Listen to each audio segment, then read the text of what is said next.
मंजिल क्या है, रास्ता क्या है, हौसला हो तो फिर फासला क्या है। 12th class physics chapter first वैद्युत आवेश और क्षेत्र का ये सेकेंड पार्ट्स है।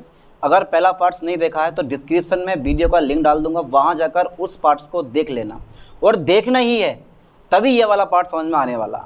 और इस पार्ट से हमेशा 5 नंबर का एक लॉन्ग क्वेश्चन पूछा जाता है, यानी कि ये पार्ट्स करना 5 नंबर पक्के करना। बहुत ही मोस्ट इंपॉर्टेंट टॉपिक इस पार्ट से मैं करवाने वाला हूँ आपको। तो शुरू करता हूँ फिर मैं वैद्युत फ्लक्स स्टार्टिंग में ही, जो कि इस चैप्टर के बारे में पूरा कुछ बता देगा आपको। क्या टॉपिक है मेरे पास? वैद्युत फ्लक्स। वाओ, पहले देख तो लेंगे क्वेश्चन कैसे पूछता है कि वैद्युत फ्लक्स क्या है, या वैद्युत फ्लक्स को परिभाषित कीजिए। वैद्युत फ्लक्स को परिभाषित कीजिए। पता होना चाहिए कि क्वेश्चन कैसे पूछता है। वैद्युत फ्लक्स को परिभाषित कीजिए, ठीक है भाई। इसका मात्रक तथा बीमा लिखिए, ऐसे पूछेगा क्वेश्चन। इसका मात्रक तथा बीमा लिखिए। वाह, तथा बीमा लिखिए, बीमा लिखिए। इस टाइप से ये क्वेश्चन पूछेगा आपसे। पता तो चले यार पेपर में क्वेश्चन आता कैसे है। जब तक ये पता नहीं चलेगा कि पेपर में क्वेश्चन आता कैसे है, तो यार कैसे सोल्व करोगे क्वेश्चन को आप। पता चल जाए पेपर में क्वेश्चन कोई और आया, लिखे पड़े हो कुछ और, भाई नंबर 0, बैठे पड़े हैं लुल्लू बन के बिल्कुल। तो पता होना चाहिए क्वेश्चन कैसे पूछता है, और उसी क्वेश्चन के अकॉर्डिंग आपको आंसर दे के आना है, अगर 98+ नंबर क्रॉस करने हैं तो। ओके, तो डाल देता हूं मैं हेडिंग वैद्युत फ्लक्स। क्या हेडिंग है मेरे पास? वैद्युत फ्लक्स। हाँ भाई सर, ये वैद्युत फ्लक्स क्या होता है? वैद्युत फ्लक्स क्या होता है? अरे यार, फ्लक्स का मतलब होता है रेखाओं का समूह। फ्लक्स का मतलब क्या होता है? रेखाओं का समूह। यानी कि याद कर लो, वैद्युत बल रेखाओं की संख्या को वैद्युत फ्लक्स कहते हैं। वैद्युत बल रेखाओं की संख्या को वैद्युत फ्लक्स कहते हैं। क्या बोलते हैं? वैद्युत बल रेखाओं की संख्या को वैद्युत फ्लक्स कहते हैं। लेकिन एक शर्त होती है कि वैद्युत बल रेखाएं किसी न किसी पृष्ठ से होकर जानी चाहिए, किसी न किसी पृष्ठ से होकर जानी चाहिए। फॉर एग्जाम्पल भाई, मेरे पास एक पृष्ठ मैंने ये लिया, ठीक है सर, ये पृष्ठ आपने ले लिया है, ठीक है, ये पृष्ठ आपने ले लिया, ठीक है भाई, ये पृष्ठ मैंने ले लिया है एक। ओके ओके, यहाँ पे जो रेखाएं मैं गुजार रहा हूँ, कुछ इस टाइप से रेखा मैं गुजार रहा हूँ, ये वाली, ध्यान देना, ये, ठीक है, ये। अब ये बताओ बेटा, ये पृष्ठ किस टाइप से रखा है? ठीक है, नहीं ऐसा कर दिया मैंने ये। अब देखो ये पृष्ठ कैसे रखा? पृष्ठ रखा है ऐसे, और वैद्युत बल रेखाएं जा रही है नीचे से ऊपर की ओर को। पृष्ठ ऐसा रखा है, और जितनी भी वैद्युत बल रेखाएं हैं वो सब नीचे से जा रही हैं ऊपर की ओर, और इन्हीं वैद्युत बल रेखाओं की संख्या को हम वैद्युत फ्लक्स कहते हैं। बस ये वैद्युत बल रेखाएं किसी न किसी पृष्ठ से होकर जानी चाहिए। तो किसी पृष्ठ से गुजरने वाली वैद्युत बल रेखाओं की संख्या को वैद्युत फ्लक्स कहते हैं। समझ में आया? ठीक है, तो मैं यही परिभाषा यहाँ लिखने वाला हूँ, किसी, ठीक है सर, किसी पृष्ठ से, काय से, किसी पृष्ठ से गुजरने वाली, हाँ सर, गुजरने वाली वैद्युत बल रेखाओं की संख्या को, गुजरने वाली वैद्युत, ठीक है, बल रेखाओं की संख्या को हम क्या बोलते हैं भाई? रेखाओं की संख्या को हम क्या बोलते हैं? वैद्युत फ्लक्स कहते हैं। ओके सर, क्या कहते हैं हम? वैद्युत फ्लक्स कहते हैं। ये तो बहुत बढ़िया लैंग्वेज है, आराम से याद हो जाएगी। किसी पृष्ठ से गुजरने वाली वैद्युत बल रेखाओं की संख्या को वैद्युत फ्लक्स कहते हैं। इसे हम कैसे शो करते हैं? इसे शो करते हैं हम फाई से। कैसे? फाई, याद कर लो, फाई ई से दर्शाते हैं, फाई ई से दर्शाते हैं। ई कहाँ लिखोगे? पैरों में लिखोगे भाई। किसके पैरों में? मेरे पैरों में नहीं, इस फाई के पैरों में लिखोगे। इसे हम फाई ई से दर्शाते हैं, ध्यान देना है। कैसे दर्शाते हैं? फाई ई से दर्शाते हैं। इस टॉपिक को समझ लो, सही करके क्लियर कर लो, वरना फाई फाई करते रह जाओगे। ध्यान देना इस लाइन पे।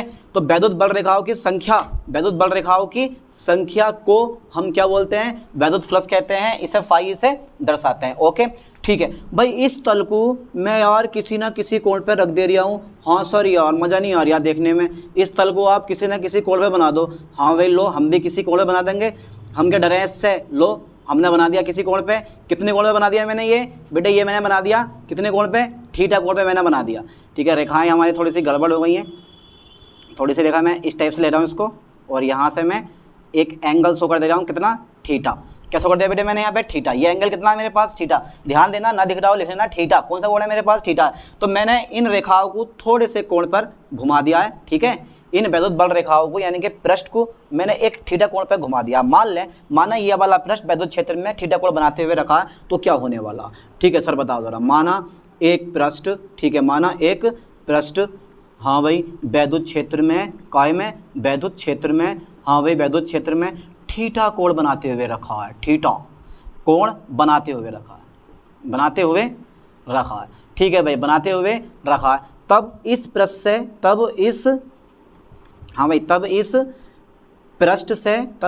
से गुजरने वाला वैद्युत फ्लक्स, बताओ ज़रा क्या होने वाला है, क्या होने वाला है। इस पृष्ठ से गुजरने वाला वैद्युत फ्लक्स, इसका एरिया कितना है, ए है, और वैद्युत क्षेत्र की तीव्रता कितनी है मेरे पास, ई है। कितना है बेटा क्षेत्रफल इसका, ए है, और वैद्युत क्षेत्र की तीव्रता कितनी है मेरे पास, ई है। तो मेरे पास फाई का मान कितना हो जाएगा, बताना जरा मुझे, ई वेक्टर डॉट ए वेक्टर। अब एक परिभाषा और बनती है, ई वेक्टर डॉट ए वेक्टर से वैद्युत फ्लक्स को हम क्या बोलते हैं, वैद्युत फ्लक्स कहते हैं। ठीक है, ई वेक्टर डॉट ए वेक्टर से वैद्युत फ्लक्स को हम क्या बोलते हैं, वैद्युत फ्लक्स कहते हैं। तो ई वेक्टर डॉट ए वेक्टर के गुणनफल को भी हम बोलते हैं वैद्युत फ्लक्स का ही परिभाषा बन जाती है। आप जैसे ही डॉट हटाओगे तो आपके पास क्या होगा, कोस थीटा होगा। ये तो सर हमें पता ही नहीं था, ये तो आपने पढ़ाया ही नहीं था, ये मैंने पहले भाग में पढ़ा दिया, वो भाग देख लो, वहाँ सीख जाओगे सदिश गुणनफल अदिश गुणनफल क्या होता है। तो डॉट जब मैंने करा हटाया तो मेरे पास क्या आ गया, कोस थीटा आ गया। एक तो ये हो गया, ये शॉर्ट हो गया बिल्कुल। कैसा हो गया बेटा, बिल्कुल शॉर्ट हो गया, और ये तुम्हें शॉर्ट कर देगा बिल्कुल, इतना शॉर्ट हो गया। यहाँ तक लिखा होगा, नंबर तुम्हें पूरे मिलेंगे, कोई डाउट नहीं है कि फाई बराबर E vector dot A vector, dot हटाऊंगा तो मेरे पास क्या आ जाएगा, कोस थीटा आ जाएगा। अपना फॉर्मूला डराइव हो गया। लेकिन इस फॉर्मूले से काम नहीं चलने वाला है। क्यों नहीं चलने वाला, क्योंकि जो फॉर्मूला आगे यूज होगा वो पढ़ लेते हैं। मान लो मेरे पास एक पृष्ठ है, ये पृष्ठ मेरे पास 2 भाग कर दिए, अब मैंने 4 भाग कर दिया, अब मैंने 6 भाग कर दिया, अब मैंने 8 भाग कर दिए, अबे 10 आ रही है, 8 भाग कर दिए। और प्रत्येक भाग कैसा होगा हमारा, बराबर होगा। इसका नाम क्या दे दिया मैंने, डी ए दे दिया। इसका नाम भी क्या दे दिया मैंने, डी ए दे दिया। इसका नाम भी क्या दे दिया मैंने, डी ए दे दिया। D A plus D A plus D A plus D A सब कुछ जोड़ के मेरे पास क्या बन जाएगा, एक क्षेत्रफल बन जाएगा, ए बन जाएगा, यानी कि एक पृष्ठ मेरे पास ए बन जाएगा। यानी कि इसको प्लस इसको सबको जोड़ दो तो मेरे पास एक पृष्ठ ए बन जाएगा। बन जाएगा नहीं बन जाएगा, यानी कि डी ए प्लस डॉट डॉट डॉट। यार सॉरी ये तो बड़ा लंबा हो रहा है, इसको मैं कैसे जोड़ूंगा, ये तो बहुत लंबा पड़ लिया। जोड़ने के लिए भी एक सिस्टम साइंटिस्ट लोगों ने अपनाया है। बोले यार सबको अलग अलग करके जोड़ोगे, इसमें तो बड़ी मेहनत करनी पड़ेगी। समाकलन लगा दो। क्या लगा दो, समाकलन लगा दो। समाकलन छोटी चीज को बड़ी चीज में कन्वर्ट कर देता है, और इसी चीज का यूज करके बस पूरे का पूरा चैप्टर इस पर आधारित हो गया समाकलन पे, कि यार समाकलन लगा दो, ठोक दो समाकलन जबरदस्ती। सो समाकलन छोटी चीज को बड़ा कर देता है। इतनी छोटी चीज की होगी यानी कि बात का बतंगड़ बना देता है। छोटी सी बात होगी तो इतनी बड़ी बात कर देगा। अब लगा लो अंदाजा यार। ठीक है, तो मेरे पास क्या है, समाकलन लगा देते हैं। ये है मेरे पास समाकलन बोलते हैं इसको। समाकलन छोटी चीज को बड़ा कर देता है, यानी कि समाकलन डी खा जाता है तो क्या छोड़ेगा मेरे पास, ए। समाकलन डी को खत्म कर देगा तो मेरे पास क्या बचेगा, ए। क्या बचेगा बेटे मेरे पास, ए। हो गया बड़ा पहला लघु अवयव। एक चीज और बता दूं तुम्हें मैं, ये जो डी ए है ये है मेरे पास लघु अवयव। बोल देंगे इसको हम, क्षेत्रफल अवयव बोलो या लघु अवयव बोलो, या तो क्षेत्रफल अवयव बोलो या लघु अवयव बोलो इसको। ठीक है नहीं, तो मेरे पास लघु अवयव कितना तुम्हारे पास, डी ए है। और ऐसे ऐसे लघु अवयवों को जोड़ के समाकलन पूरा एक पृष्ठ ए बना देता है। ध्यान देना, समाकलन छोटी चीज को बड़ा कर देता है। समाकलन डी को खा जाएगा, खाली क्या ला देगा, ए ला देगा। और अगर मैं इसे इरेज करके, और बेटे अगर मैं यहाँ पे डी ए वेक्टर लगाऊं तो पता होना चाहिए कि इधर मेरे पास क्या आ जाएगा, समाकलन आ जाएगा। डी हटाऊंगा तो मेरे पास समाकलन हट जाएगा। बात वही है, बात में कोई चेंज नहीं हुआ। ठीक है, तोड़ा मरोड़ा घुमाया फिराया लेकिन फिर भी कोई असर नहीं आया। बात वो की वही है। ठीक है नहीं, अब मैं जब डी हटाऊंगा तो मेरे पास समाकलन हट जाएगा। ओके ठीक है, अब मैं थोड़ा सा जरा आगे हल कर रहा हूँ इसको। ये फॉर्मूला याद कर लो, बहुत काम का फॉर्मूला, आगे काम में आगा। समाकलन, हाँ sir, E D A cos theta. अरे सर बहुत बढ़िया, कोस थीटा आ गया। क्या आ गया मेरे पास, कोस थीटा आ गया। हाँ सर, तो चेंज किस में हो रहा है, ई कोस थीटा मैं बाहर लूंगा क्योंकि इसमें कोई चेंज नहीं हो रहा है। समाकलन डी ए आ गया क्योंकि डी ए क्षेत्रफल चेंज हो रहा है। अब क्या करने वाले हैं हम, समाकलन डी को क्या करेगा, खा जाएगा। समाकलन डी को खत्म, तो काली क्या बच जाएगा मेरे पास, ए बच जाएगा। तो ये आ गया ई कोस थीटा इंटू ए, तो ये आ गया बेटे मेरे पास ई ए कोस थीटा। समाकलन डी को खा जाएगा तो खाली क्या बचेगा मेरे पास, ए। तो ये आ गया ई कोस थीटा, किसकी वैल्यू आ गई, फाई की वैल्यू आ गई। हाँ सर, ये वैल्यू तो फाई की आ गई है। हाँ मजा आ गया सर, ये फाई की वैल्यू आ गई। फाई बराबर कितना आ गया मेरे पास, ई ए कोस थीटा। कितना आ गया, फाई बराबर ई ए कोस थीटा। ओके सर, इसका सर मात्रक और बता दो, क्या मात्रक होगा। अरे मात्रक क्या होगा, बच्चे वाली चीज़ है, मात्रक निकालना यार, कोई बड़ी चीज़ है ये। इसको मैं कर देता हूँ इरेज, कोई हमारे पास कोई काम नहीं रहा। ठीक है बालक, इसको भी इरेज कर देता हूँ मैं। कुछ इस टाइप से मैंने इसको इरेज किया। अब मेरे पास मात्रा निकाल देता हूँ। पहले तो देखो, वैद्युत क्षेत्र की तीव्रता के 2 मात्रक होते हैं। वीडियो देख लेना पीछे वाली, डिस्क्रिप्शन में लिंक डाल दूँगा मैं। ठीक है, तो 2 मात्रक होते हैं। कौन कौन से होते हैं, एक होता है न्यूटन प्रति कूलम। इस ई के 2 मात्रक होते हैं वैद्युत क्षेत्र की तीव्रता के। एक होता है न्यूटन प्रति कूलम और दूसरा होता है वोल्ट प्रति मीटर। ठीक है, ठीक है भाई। हाँ सर, अब देखो इस ई का एक मात्रक आ गया मेरे पास न्यूटन प्रति कूलम, दूसरा मात्रक हो गया मेरे पास मीटर स्क्वायर, दूसरा कौन सा हो गया मीटर स्क्वायर। तो देखो न्यूटन मीटर स्क्वायर प्रति कूलम, पहला मात्रा हो गया न्यूटन मीटर स्क्वायर प्रति कूलम, ठीक है। अब अगर मैं दूसरा मात्रा निकालूंगा तो यह है मेरे पास वोल्ट प्रति मीटर, क्या है मेरे पास वोल्ट प्रति मीटर। अब अगर दूसरा मात्रा निकालोगे तो वैद्युत क्षेत्र की तीव्रता का मात्रक आ गया मेरे पास वोल्ट प्रति मीटर, और भैया 1 मीटर हुआ यह आएगा क्षेत्रफल, तो ये मीटर स्क्वायर हो गया। अब मीटर से मीटर काट गो तो 2 रह गए, ऐसा काटोगे नहीं काटोगे कभी भी, ऐसा क्यों नहीं काटोगे, क्योंकि इधर 2m है, m गुणा m है, तो 1m से 1m कटेगा, खाली बचेगा मेरे पास वोल्ट गुणा मीटर। हाँ सर वोल्ट गुणा मीटर, हाँ ये तो वोल्ट गुणा मीटर आ गया है। अरे भाई ये मात्रक क्या है आया वोल्ट गुणा मीटर, तो वोल्ट गुणा मीटर भैया एक इंपॉर्टेंट मात्रक है, वैद्युत फ्लक्स का पेपर में हर साल पूछा जाता है कि भाई वैद्युत फ्लक्स का मात्रक होगा ऑब्जेक्टिव क्वेश्चन में वोल्ट गुणा मीटर, या फिर वोल्ट गुणा मीटर किसका मात्रक होगा, वो वैद्युत फ्लक्स का होगा, ठीक है। इस टाइप से क्वेश्चन पूछे जाते हैं पेपर में। तो यार जब तक हमें क्वेश्चन का पता नहीं चलेगा कि पेपर में क्वेश्चन किस तरह के पूछता है, तो हम यार आगे कैसे सोल्व कर पाएंगे उस चीज़ को। इसलिए पहले क्वेश्चन का पता करो कि पेपर में क्वेश्चन कैसे पूछता है, और जब तक ये पता हो आपको कि पेपर में कैसे क्वेश्चन पूछता है, तो आप श्योर 100% मैक्सिमम मार्क्स लेकर आओगे, ठीक है। नहीं तो ये न्यूटन मीटर स्क्वायर प्रति कूलम, या बोलता हूं मैं इसको वोल्ट गुणा मीटर, और वोल्ट गुणा मीटर किस भौतिक राशि का मात्रक है भाई, वैद्युत फ्लक्स का मात्रक होता है, ठीक है। हाँ सर बीमा और लिखवा दो इसकी, बीमा तो हमसे आती ना है, ना आती है तो निकाल लो, बल की बीमा लगाओ, मीटर की बीमा L लगाओ, और कूलम की बीमा AT लगाओ, बल की लगाओ ML_T-2 और हल कर लो। वैसे डायरेक्टली मैं कल लिख दे जाऊँ ML3T-3A-1, ठीक है। पर 3 बीमाएँ याद कर लो, सेम टू सेम है। ट्रिक बता रहा हूँ बीमा याद करने की, देखो ट्रिक बीमा याद करने की मेरे पास ये है कि अगर मेरे पास वैद्युत क्षेत्र की तीव्रता है तो इसकी बीमा मेरे पास होगी ML_T-3A-1, ओके।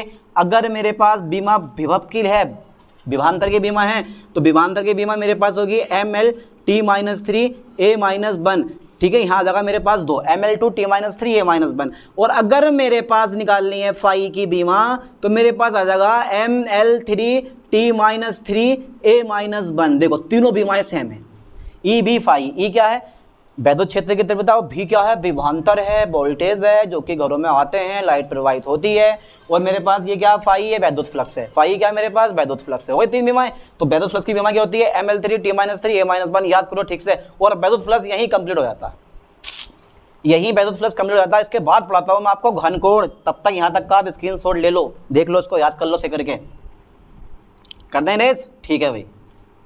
देखो जरा घनकोण पे आ गए हम, काय पे आ गए हम घनकोण पे। अच्छा ये बताओ सोप्ती खाई आप लोगों ने, सोप्ती जिसमें वो बर्फ़ भर के देता, मेहंदी लगाई है कभी हाथों पे, कोन जिसे बोलते हैं। तो जो कोन होता है ना ये वाला भाग, ये वाला भाग इस टाइप का, तो जो ये वाला कोण बनेगा, ये वाला कोण बनेगा गोल कोण, ये होता है बेटे डी ओमेगा। ओमेगा पान खाया, पान तो खाया होगा यार, तो पान कुछ नहीं है, बिल्कुल सेम टू सेम ऐसा बनता है ओमेगा, पान जैसा। डब्लू के ना, डब्लू के जो पैर होम है वो क्या है मिला देना है, थोड़ा अंदर कर देना है इस टाइप से, तो बन गया हमारे पास क्या ओमेगा। और भैया घन कोण को हम ओमेगा से शो करते हैं। और ध्यान देना एक होता है समतल कोण, कौन सा होता है एक समतल कोण, जैसे 30 डिग्री का, 40 डिग्री का, 90 डिग्री का, 360 डिग्री का, ये सब समतल कोण होते हैं। इन कोण के मात्रक होते हैं डिग्री, जिसको बोलते हैं हम रेडियन भी कहते हैं। 1 डिग्री R=π/180 रेडियन, ठीक है। तो डिग्री या रेडियन किसके मात्रक होते हैं, कोण के मात्रक होते हैं। कौन से कोण के, समतल कोण के, जो कि हम अब तक पढ़ते आए हैं। लेकिन अब कौन सा कोण पढ़ने वाले हैं हम, घन कोण पढ़ने वाले हैं। और घन कोण हमेशा क्या बनेगा, गोले के द्वारा बनेगा, गोलीय पृष्ठ द्वारा बनेगा या गोले के द्वारा बनेगा, ठीक है। किन्हीं दो रेखाओं के बीच घन कोण कभी भी नहीं बनता, सिर्फ बनेगा तो गोले के अंदर बनेगा, गोले द्वारा बनेगा, गोलीय चीजों द्वारा बनेगा, ठीक है। तो घन कोण क्या होता है, गोलीय पृष्ठ द्वारा। ध्यान देना, पहले परिभाषा लिखवाऊं मैं, गोलीय पृष्ठ द्वारा, ठीक है सर, गोलीय पृष्ठ द्वारा, हाँ भाई गोलीय पृष्ठ द्वारा गोले के केंद्र पर, गोले के केंद्र पर, गोलीय पृष्ठ द्वारा गोले के केंद्र पर, ठीक है, गोले के केंद्र पर आंतरित कोण को, आंतरित, ठीक है, गोलीय पृष्ठ द्वारा गोले के केंद्र पर आंतरित कोण को हम क्या बोलते हैं बेटे, घन कोण कहते हैं, घन कोण कहते हैं, ओके, घन कोण कहते हैं। कितनी इजी डेफिनेशन है, घन कोण कहते हैं। इसे मैं कैसे शो करता हूँ, हाँ सर आप बताओ, मुझे क्या पता कैसे शो करता हूँ। इसे ओमेगा से दर्शाते हैं, ओमेगा, पैर खींच दो अंदर को, ओमेगा, इसे ओमेगा से दर्शाते हैं, इसे ओमेगा से दर्शाते हैं, ठीक है सर, इसे ओमेगा से दर्शाते हैं। सर कोई फॉर्मूला होगा इसका? फॉर्मूला? अबे ऐसी तो फिजिक्स में कोई चीज़ ना बनी इसका फॉर्मूला ना हो। हर एक चीज़ फॉर्मूले से होती है, पूरी थ्योरी फॉर्मूले से लिखी जाती है। इसलिए फॉर्मूला याद करो, बड़े करके सिंबल याद करो। फाई ना तो सब फाई में ऐड करोगे, देख लो ना, फाई इसमें ऐड करोगे। देखो ये मेरे पास एक पृष्ठ मैंने खींच दिया है, ये मैंने गोला बना दिया। इस गोले का केंद्र मैंने कितना लिया है? ओ लिया है। और इसकी मैंने रेडियाई कितनी ली है? त्रिज्या मैं इसकी आर ले लूँगा। और ये भी मेरे पास त्रिज्या हो जाएगी। ये वाली बड़ी भुजा है या ये वाली भुजा बड़ी है? अब लगता तो तुम्हें ये रही होगी यार ये वाली भुजा बड़ी है, लेकिन भैया त्रिज्याएं बराबर होती हैं, चाहे गोला हो या वृत्त हो, ठीक है। और यहाँ पे मैंने मान लिया एक छोटा सा अवयव कितना मेरे पास? डी है। कितना आई है मेरे पास? डी है। और जे वाला कोण कौन सा है मेरे पास बेटे? ये वाला कोण है मेरे पास डी ओमेगा, घन कोण हो गया। कौन सा कोण हो गया मेरे पास? घन कोण हो गया। ठीक है भाई, तो देखो ये लघु अवयव है। क्या है ये? लघु अवयव। मैं निकालूंगा लघु अवयव द्वारा, ध्यान देना, लघु अवयव द्वारा, ठीक है सर, लघु अवयव द्वारा, हाँ सर, लघु अवयव द्वारा गोले के केंद्र पर, किसके केंद्र पर यार? गोले के केंद्र पर, लघु अवयव द्वारा गोले के केंद्र पर, हाँ सर, गोले के केंद्र पर आंतरित घनकोण, हाँ यही बात, आंतरित घनकोण, घनकोण, हाँ सर ये बताओ जरा कितना हो जाएगा, बताओ जरा फॉर्मूला। तो d omega r equal to ये आ गया मेरे पास बेटे d a upon are square. कितना आ जाएगा? D a upon are square. Formula याद करो, d omega r equal to d a upon are square, d omega r equal to d a upon are square. ये क्या है? लघु अवयव द्वारा गोले के केंद्र पर आंतरिक घनकोण है। बोला याद हुआ या नहीं हुआ? इसके बाद जस्ट देखो मेरे पास एक पॉइंट और आता है, एक फॉर्मूला और सेम टू सेम यही आता है बच्चों वाला formula, d A cos theta upon are square. ये भी याद करो। और इसका तो भैया बहुत बड़ा यूज है, गॉस की प्रमेय प्रूफ करने में इसका पूरा हाथ होता है। डी ओमेगा बराबर डी ए कोस थीटा बटा आर स्क्वायर, गॉस की प्रमेय प्रूफ करने में इसका पूरा हाथ होता है। याद कर लो कि d A cos theta upon are square कहीं है तो उसकी जगह हम डी ओमेगा लगा सकते हैं। और डी ओमेगा क्या? लघु अवयव द्वारा गोले के अंदर पर आंतरिक घनकोण है, ठीक है। तो डी ओमेगा बराबर डी ए कोस थीटा बटा आर स्क्वायर। फोकस करो ठीक से इस चीज पे। इसके बाद देखो अगर मैं निकालूं, हाँ भाई, गोले का क्षेत्रफल क्या होता है? बहुत कोई फिर रहो, बताओ जरा गोले का क्षेत्रफल क्या होता है? गोले का क्षेत्रफल होता है 4 पाई आर स्क्वायर। कितना होता है? 4 पाई आर स्क्वायर। हाँ यार 4 पाई आर स्क्वायर, हाँ गोले का क्षेत्रफल 4 पाई आर स्क्वायर होता है ना। बस वृत्त का क्षेत्रफल याद कर लो पाई आर स्क्वायर, उस वृत्त के क्षेत्रफल में आपको 4 से गुणा कर देनी है, 4 पाई आर स्क्वायर बन जाता है। तो याद करो कि गोले का क्षेत्रफल कितना होता है? 4 पाई आर स्क्वायर होता है। क्यों? क्योंकि इसमें हमें उसका यूज़ करना है। देखो संपूर्ण गोलीय पृष्ठ द्वारा, ध्यान देना बेटे, संपूर्ण गोलीय पृष्ठ द्वारा, हाँ सर, संपूर्ण गोलीय पृष्ठ द्वारा, संपूर्ण गोलीय पृष्ठ द्वारा गोले के केंद्र पर, गोले के केंद्र पर, हाँ सर, गोले के केंद्र पर आंतरिक घनकोण, आंतरिक घनकोण, बहुत बढ़िया, ठीक है। संपूर्ण गोलीय पृष्ठ द्वारा गोले के केंद्र पर आंतरिक घनकोण। बेटे मेरे पास आगा ओमेगा इक्वल टू 4 पाई। कितना आगा मेरे पास? ओमेगा इक्वल टू 4 पाई। याद कर लो ठीक से, ओमेगा इक्वल टू 4 पाई। अब यार ये ओमेगा इक्वल टू 4 पाई कहाँ से आ गया? सर जरा बताओ ये कहाँ से आ गया? बहुत शॉर्ट पढ़ा रहे हो, अब फंस गए सर। तो देखो फिर ध्यान से, इसका भी कर दो समाकलन और इसका भी कर दो समाकलन, क्योंकि मैंने बोला कि समाकलन जो होता है वो छोटी चीज़ को बड़ा कर देता है। तो समाकलन डी को खत्म कर देगा, ओमेगा आ जाएगा, तो समाकलन डी को खत्म कर देगा, ए अपॉन आर स्क्वायर आ जाएगा। और पता होना चाहिए आपको कि जहाँ ए है बेटे वो जो ये ए है ये क्या है? 4 पाई आर स्क्वायर, गोले का क्षेत्रफल बटा आर स्क्वायर। तो आर स्क्वायर से आर स्क्वायर कट गया, तो ओमेगा बराबर कितना रह गया बेटे? 4 पाई रह गया। ध्यान देना, ओमेगा बराबर 4 पाई रह गया। तो यह संपूर्ण गोलीय पृष्ठ द्वारा गोले के अंदर पर आंतरिक घनकोण। ध्यान देना इस लाइन पे, ऐसे करके आप निकाल सकते हो ओमेगा बराबर 4 पाई, ओमेगा बराबर 4 पाई। अच्छा मात्रक क्या होगा इसका? हाँ सर इसका मात्रक हो रहा है यार, मात्रक बताओ जरा क्या मात्रक होगा? अबे तो तुम घबरा रहे हो इसके मात्रक से, बच्चों वाला मात्रक हो गया इसका। बताओ जरा मात्रक क्या होगा? स्टेरेडियन। क्या होगा? स्टेरेडियन। जिस तरह से कोण के मात्रक होते हैं डिग्री और रेडियन, उसी तरह से घन कोण का मात्रक होता है स्टेरेडियन। क्या मात्रक होता है? स्टेरेडियन। मैं यहाँ लिख दे रहा हूँ मात्रक क्या होता है बेटे? स्टेरेडियन। क्या मात्रक होता है? स्टेरेडियन। घन कोण का मात्रक क्या होता है? स्टेरेडियन होता है। घन कोण का मात्रक क्या होता है? स्टेरेडियन होता है। याद कर लो यार।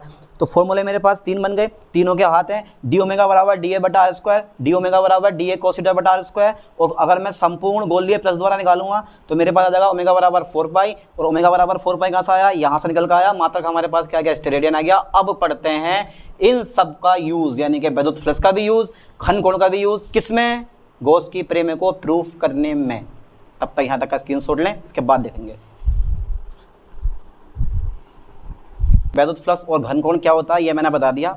अब पढ़ लेते हैं गॉस की प्रमेय, बहुत ही मोस्ट है यार। अब देखो पेपर में कैसे पूछता है आपसे कि यार पेपर में आता है क्वेश्चन गोस की प्रेमे लिखिए, गोस की प्रेमे लिखिए तथा इसकी उत्पत्ति कीजिए, तथा इसकी उत्पत्ति कीजिए, इसकी उत्पत्ति कीजिए। ध्यान देना बेटे, गोस की प्रेमे लिखिए तथा इसकी उत्पत्ति कीजिए। तो हम डर रहे हैं चीज़ से, एक बात बताओ, मरता क्या नहीं करता, वो वाला हिसाब है बेटे, पढ़ो या मरो, ठीक है नहीं। तो मेरे पास क्या आ गया, डाल देता हूँ मैं हेडिंग गोस की प्रेमे, गोस की प्रेमे, इसे गाउस भी बोलते हैं, ठीक है, इसको हम क्या बोलते हैं, गाउस भी कहते हैं।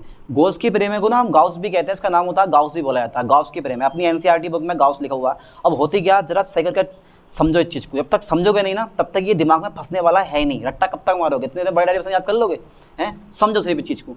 देखो सबसे पहले मैं एक बंद पृष्ठ लेता हूँ, जैसे गुब्बारे का पृष्ठ, क्या बन गया ये है मेरे पास गुब्बारे का पृष्ठ। ओके, इस गुब्बारे के भीतर मेरे पास क्या रखा है बेटे, प्लस क्यू आवेश रखा है।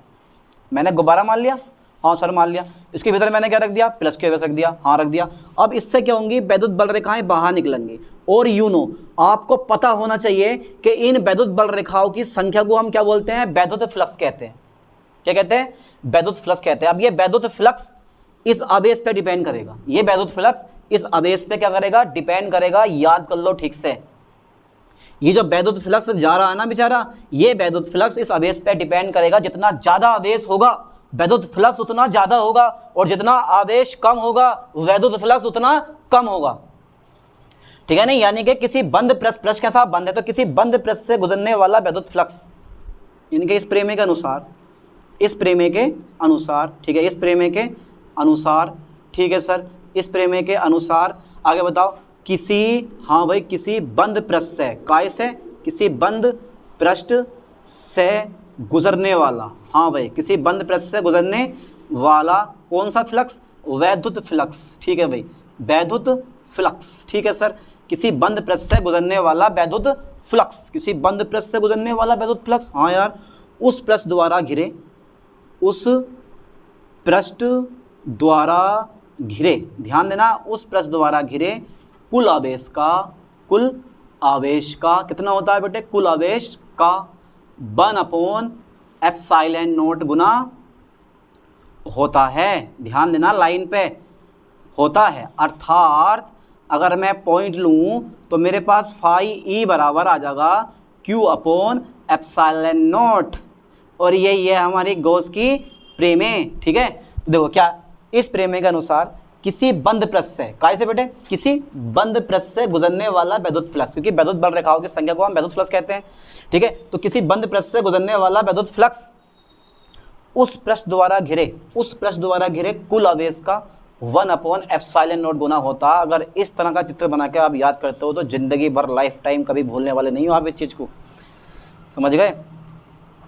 अब आपको तो ये लगता है कि यार बस मलाई खाने मिल जाए, दूध उबालना भी ना पड़े, लाना भी ना पड़े, बस मलाई खाने मिल जाए। तो भाई थोड़ी मेहनत करो, थोड़ी मेहनत करो। तो इस प्रेमे के अनुसार किसी बंद पृष्ठ से गुजरने वाला वैद्युत फ्लक्स, ठीक है, उस पृष्ठ द्वारा घिरे कुल आवेश का 1/ε0 गुना होता है, जहाँ ε0 क्या, निर्वात की क्या है, निर्वात की क्या है, निर्वात की वैद्युतशीलता। जहाँ ε0 निर्वात की वैद्युतशीलता है, इसका मान कितना होता है, जरा मुझे कमेंट करके बताओ। इसके बाद देखते हैं, देखो एक फॉर्मूला और भी आता है, बंद पृष्ठ से गुजरने वाला, बंद पृष्ठ से गुजरने वाला वैद्युत फ्लक्स, बंद पृष्ठ से गुजरने वाला वैद्युत फ्लक्स, एक फॉर्मूला ये भी आता है। हाँ यार, एक फॉर्मूला तो ये भी आता है, बंद पृष्ठ से गुजरने वाला वैद्युत फ्लक्स, फाई ई बराबर बंद समाकलन ई vector dot D A vector. क्या बोलता हूँ मैं इसको, बंद समाकलन, ध्यान देना, क्या बोलता हूँ इसको, बंद समाकलन। फाई ई बराबर बंद समाकलन ई vector dot D A vector, एक फॉर्मूला ये भी आता है। अब देखो ये भी फाई है, फाई मतलब ये भी बंद पृष्ठ से गुजरने वाला वैद्युत फ्लक्स है, और ये भी क्या है, बंद पृष्ठ से गुजरने वाला वैद्युत फ्लक्स है। इसका मतलब है ये फाई दोनों कैसे हैं, बराबर हैं। जब फाई बराबर हैं तो ये दोनों कैसे हो जाएंगे, आपस में बराबर हो जाएंगे। तो फाई बराबर हैं तो ये दोनों आपस में बराबर हो जाएंगे। तो फाई ई बराबर मेरे पास आ जाएगा बंद समाकलन ई vector dot D A vector R = Q/ε0, ठीक है। और ये क्या है, यह गॉस की प्रेमे का कौन सा रूप होगा, गणितीय रूप होगा। यह गॉस की प्रेमे का, यह गॉस की प्रेमे का, ठीक है भाई, यह गॉस की प्रेमे का गणितीय रूप है, गणितीय रूप है। याद कर लो ठीक से, ये क्या, ये गॉस की परिमेय का कौन सा रूप है, गणितीय रूप है। ठीक है, इसका याद करो टॉपिक को ठीक से कि यह गॉस की परिमेय का कौन सा रूप है, गणितीय रूप है। ठीक है, अब पेपर में क्वेश्चन कैसे पूछता, एक तो क्वेश्चन ये है आपके पास कि गॉस की परिमेय लिखिए और इसकी उत्पत्ति कीजिए। ठीक है, मैं ये क्वेश्चन कराऊंगा पूरा। एक नंबर में क्वेश्चन निकाल देता है कि गॉस की परिमेय का गणितीय रूप लिखिए और प्रतीकों का अर्थ बताइए। अब लगा लो कितने अंदर से क्वेश्चन निकाल रहा। ठीक है, नहीं तो गॉस की परिमेय का गणितीय रूप यह है और प्रतीक क्यू बराबर है बेस हो गया, एप्सिलॉन नॉट निर्वात की वैद्युतशीलता हो गई, ई वैद्युत क्षेत्र की तीव्रता हो गई, और डी जो है वो मेरे पास क्षेत्रफल अवयव हो गया, ये क्षेत्रफल वेक्टर हो गया, और फाई है ये अपने पास वैद्युत फ्लक्स। ये प्रतीक बता देना है कि भाई प्रतीकों का मतलब ये होगा। ठीक है, अब इसके बाद करते हैं इसकी उत्पत्ति, और उत्पत्ति बड़ी ज़रूरी है इसकी। देखो मैं कैसे करूँगा इसकी उत्पत्ति पे ध्यान देना बस आपको। ठीक है भाई, चलो साहब, उत्पत्ति मतलब प्रूफ। उत्पत्ति का मतलब होता है बेटे प्रूफ करना, किसी चीज़ को प्रूफ करना। तो प्रूफ कैसे करोगे वो देख लो। सबसे पहले एक छोटा सा चित्र बनाओ, ठीक है, और ये मैंने चित्र बना दिया एक छोटा सा। ठीक है भाई, अब ये क्या है मेरे पास, बिंदु O है, इस पे आवेश कौन सा है मेरे पास, प्लस Q है। तो यहाँ क्या मानोगे आप कि मान लोगे भाई माना प्लस Q आवेश बिंदु O पर एक बंद पृष्ठ के भीतर रखा, और बिल्कुल साफ साफ हमें दिखाई भी दे दिया। हमने ये प्लस Q आवेश कहाँ रखा, बिंदु O पर रखा। हमने ये प्लस Q आवेश कहाँ रखा, बिंदु O पर, वो भी कहाँ रखा, एक बंद पृष्ठ के भीतर रखा। और यही मैं लिखने वाला हूँ इस लाइन में। पहला पॉइंट यही लिखो आप कि माना प्लस Q आवेश बिंदु O पर एक बंद पृष्ठ के भीतर रखा। मान लो, माना क्या माना मैंने, माना प्लस Q आवेश, माना प्लस Q आवेश। ठीक है भाई, माना प्लस Q आवेश, ठीक है, एक बंद पृष्ठ के भीतर। देखो कितनी जी लैंग्वेज है, बंद पृष्ठ के भीतर। माना प्लस Q आवेश एक बंद पृष्ठ के भीतर कहाँ रखा है बेटे, बिंदु O पर रखा है। ठीक है, बिंदु O पर रखा है। ठीक है भाई, इतनी तो समझ गए आप लोग। अब देखो बिंदु O से R दूरी पर, हाँ भाई बिंदु O से R दूरी पर, कितनी दूरी पर, R दूरी पर। तो बिंदु O से कहाँ से, बिंदु O से कितनी दूरी पर, स्मॉल r दूरी पर। बिंदु O से स्मॉल r दूरी पर क्या है हमारे पास, एक बिंदु क्या है, P है, एक बिंदु P है, जिस पर हमें करना क्या है, जिसके चारों ओर एक चीज़ मान लोगे आप, लघु अवयव, ये वाला, इसके चारों ओर लघु अवयव क्या मानोगे आप, DA मान लोगे। ये मेरे पास क्या है, एक लघु अवयव D है। ठीक है, तो अब एक बार और रिपीट मारते हैं कि भाई प्लस Q आवेश कहाँ रखा, बिंदु O पर रखा है, और बिंदु O से R दूरी पर एक बिंदु क्या मानेंगे हम, P मान लेते हैं, जिसके चारों ओर लघु अवयव D है। ठीक है, जिसके चारों ओर लघु अवयव, जो चारों ओर लघु अवयव D है। ठीक है, जिसके चारों ओर लघु अवयव कितना माना मैंने, DA। ठीक है भाई, जिसके चारों ओर लघु अवयव DA है। चलो मान लिया। अब देखो ये प्लस Q आवेश है और ये बिंदु P है। अब इस बिंदु P पर प्लस Q आवेश के कारण अगर आप वैद्युत क्षेत्र की तीव्रता निकालोगे तो कुछ इस टाइप से आएगी, और जो ये क्षेत्रफल वेक्टर होगा उसकी डायरेक्शन आप थीटा कोण पे अपने पास से दे सकते हो। ठीक है, ओनली रखना हमें थीटा कोण। वैसे तो लंबा आता हमेशा ये कोण 90 का बनता है, लेकिन मैंने कितना रखा है, थीटा कोण बना करते हुए रखा है इसको मैंने, ये तभी ये डेरिवेशन प्रूफ होगा। ठीक है, और डॉट डॉट डॉट डॉट ये लगा दिया मैंने एन कैफ। ठीक है, क्या लगा दिया मैंने यहाँ पर, एन कैफ लगा दिया। एन कैफ क्या, एकांक सदिश है, इसके बारे में आगे देख लेंगे अभी। अब एक पॉइंट और लिख पाऊंगा, देखो ई वेक्टर और डी ए वेक्टर के बीच में कोण कितना है मेरे पास, थीटा है। ये लाइन लिख लो कि ई वेक्टर तथा डी ए वेक्टर, ठीक है, के बीच में जो कोण है वो कितना है, के बीच कोण कितना है, जरा मुझे ये बता दो कि भाई ई वेक्टर और डी ए वेक्टर के बीच कोण कितना है मेरे पास, थीटा है। कितना है, थीटा है। तब देखो, तब ई का मान निकाल लो, वैद्युत क्षेत्र की तीव्रता का मान। फॉर्मूला याद है, बस केवल फॉर्मूला याद करना है, ई बराबर 1/4 पाई एप्सिलॉन नॉट और Q अपॉन R स्क्वायर, और इसी फॉर्मूले से हम पूरी की पूरी गॉस की थ्योरम जो है वो प्रूफ कर देंगे। आ गया, ई बराबर 1/4 pi epsilon not Q upon R square. ये फॉर्मूला किस किस का याद है, पहले तो जरा मुझे ये बताओ, ना हो तो याद कर लेना, क्योंकि पिछली वीडियो में मैंने ये डाल दिया है। ठीक है, देख लेना पक्का बिल्कुल ये वाला फॉर्मूला के, ई बराबर 1/4 पाई एप्सिलॉन नॉट Q बटा R स्क्वायर क्या होती है, वैद्युत क्षेत्र की तीव्रता का सूत्र होता, और वो भी दूरी वाला। एक होता बल वाला और एक होता दूरी वाला, लेकिन ये फॉर्मूला कौन सा वाला है, ये दूरी वाला। बल वाला लोगे तो ई बराबर F बटा Q नॉट आ जाएगा आपके पास। ठीक है नहीं, इसके बाद देखो जरा, अगर मैं इस लघु अवयव से गुजारूंगा वैद्युत फ्लक्स, क्या करूंगा मैं, इस लघु अवयव से गुजारूंगा वैद्युत फ्लक्स, तो ये जो लघु अवयव होगा भाई वो गोले के केंद्र पर एक कोण बनाएगा जिसका नाम होगा पर्सनल डी ओमेगा। क्या होगा? डी ओमेगा होगा। ठीक है नहीं, तो E बराबर 1/4πε0 Q बटा R स्क्वायर।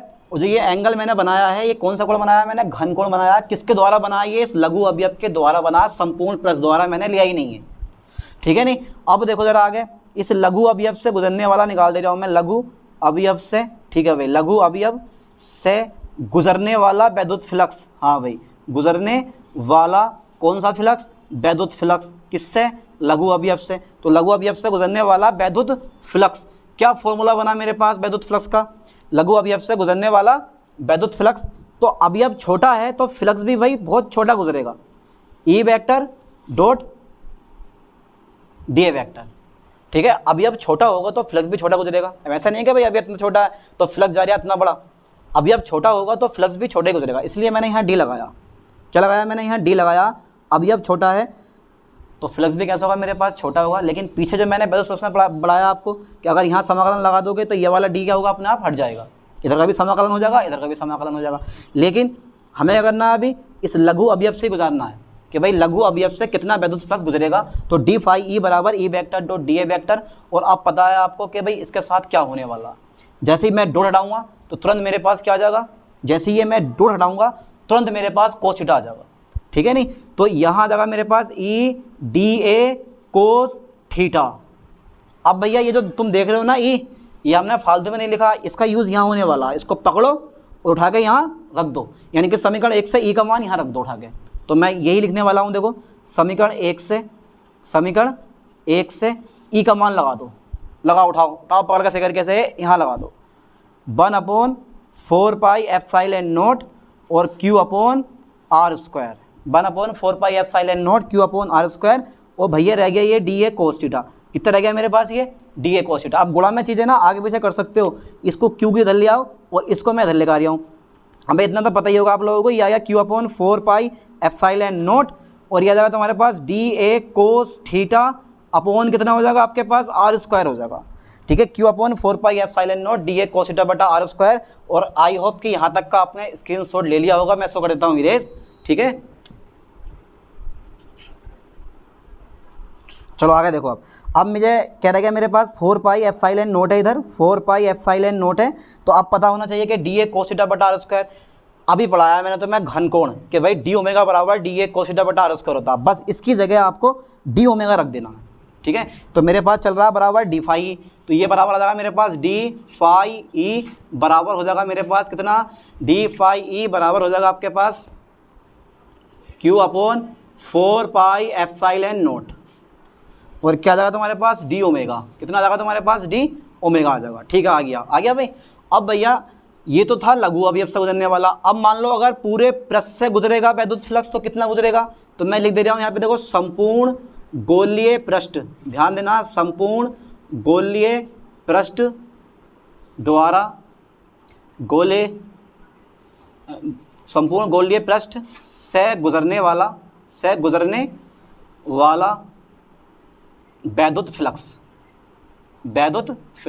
अब एक चीज़ और रह गई है, देखो इसमें अभी यहाँ आपको डी ओमेगा बराबर लिख देना है कि भाई आपने डी ए कोस थीटा बटा R स्क्वायर की जगह क्या रखा है? डी ओमेगा रखा है।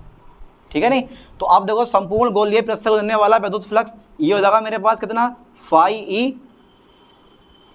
ठीक है, यानी कि इसका भी समाधान कर दूंगा मैं इस टाइप से, और भाई इसका भी समाधान कर दो Q/4πε0 और ये जाएगा मेरे पास डी ओमेगा। आ गया।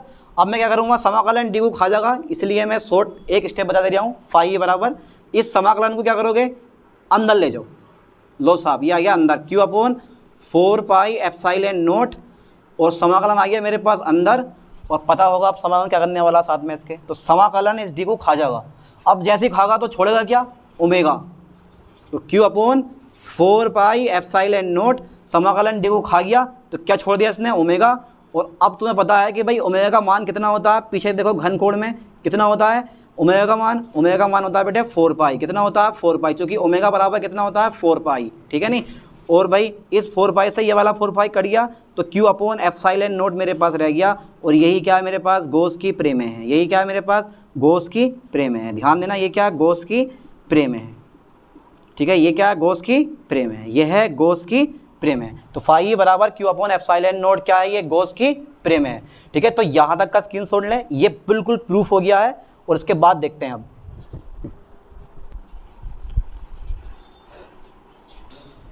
तो गॉस की प्रेम का यूज़ देख लेते हैं अब, गॉस की प्रेम का उपयोग।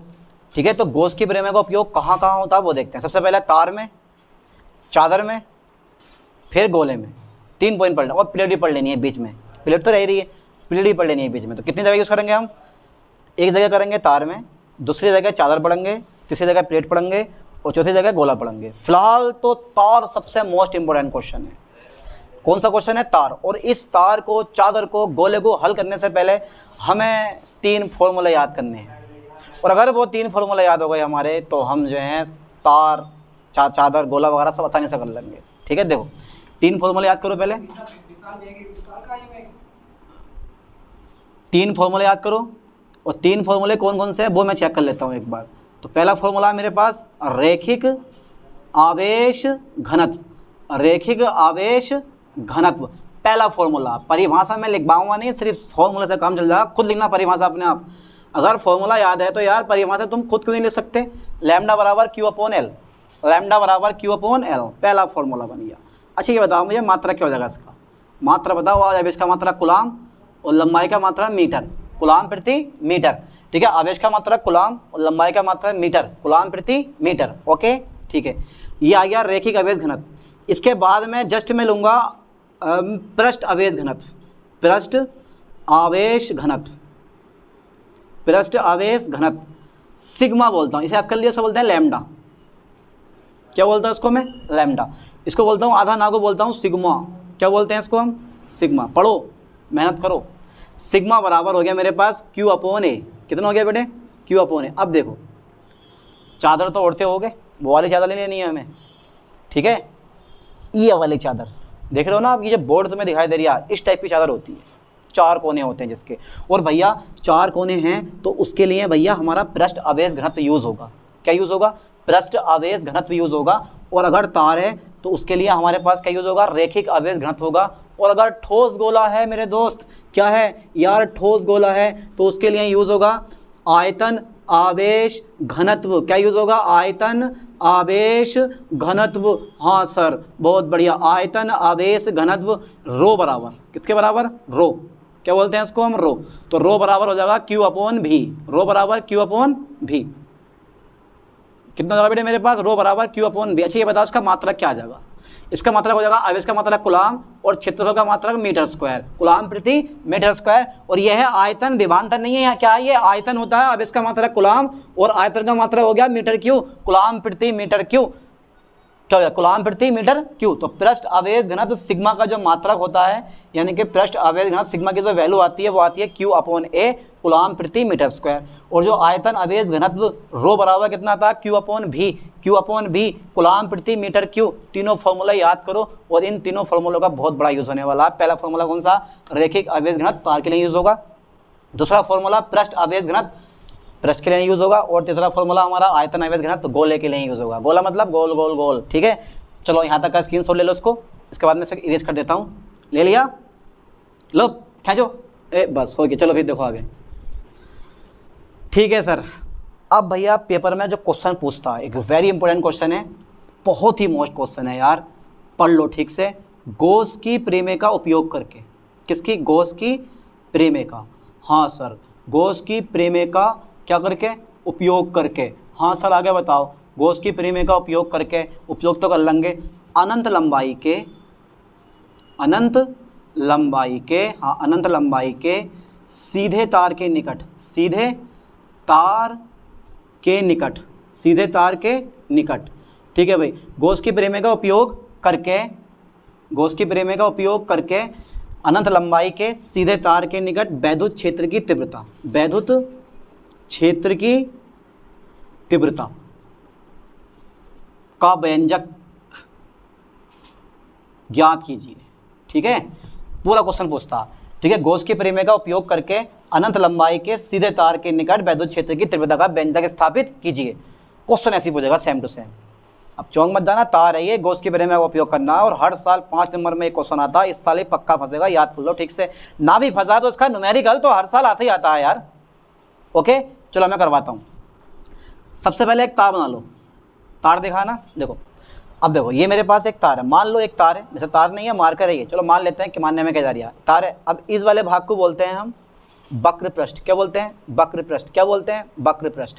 पढ़ा होगा हाई स्कूल में कि यार बेलन के वक्र पृष्ठ का क्षेत्रफल क्या होता है, बेलन के वक्र पृष्ठ का क्षेत्रफल क्या होता है। और भैया ये वाला भाग कौन सा है, अब फंस गए, इसको बोलते हैं वृत्तीय पृष्ठ। ऐसे ये वाला भाग कौन सा है, वृत्तीय पृष्ठ। तो बेलन का ये वाला भाग जो होता है लंबा वाला भाग कौन सा होता है, वक्र पृष्ठ। और जो ये भाग होता है वृत्ताकार, इसको बोलते हैं हम वृत्तीय पृष्ठ। ठीक है, हो गए 2 भाग।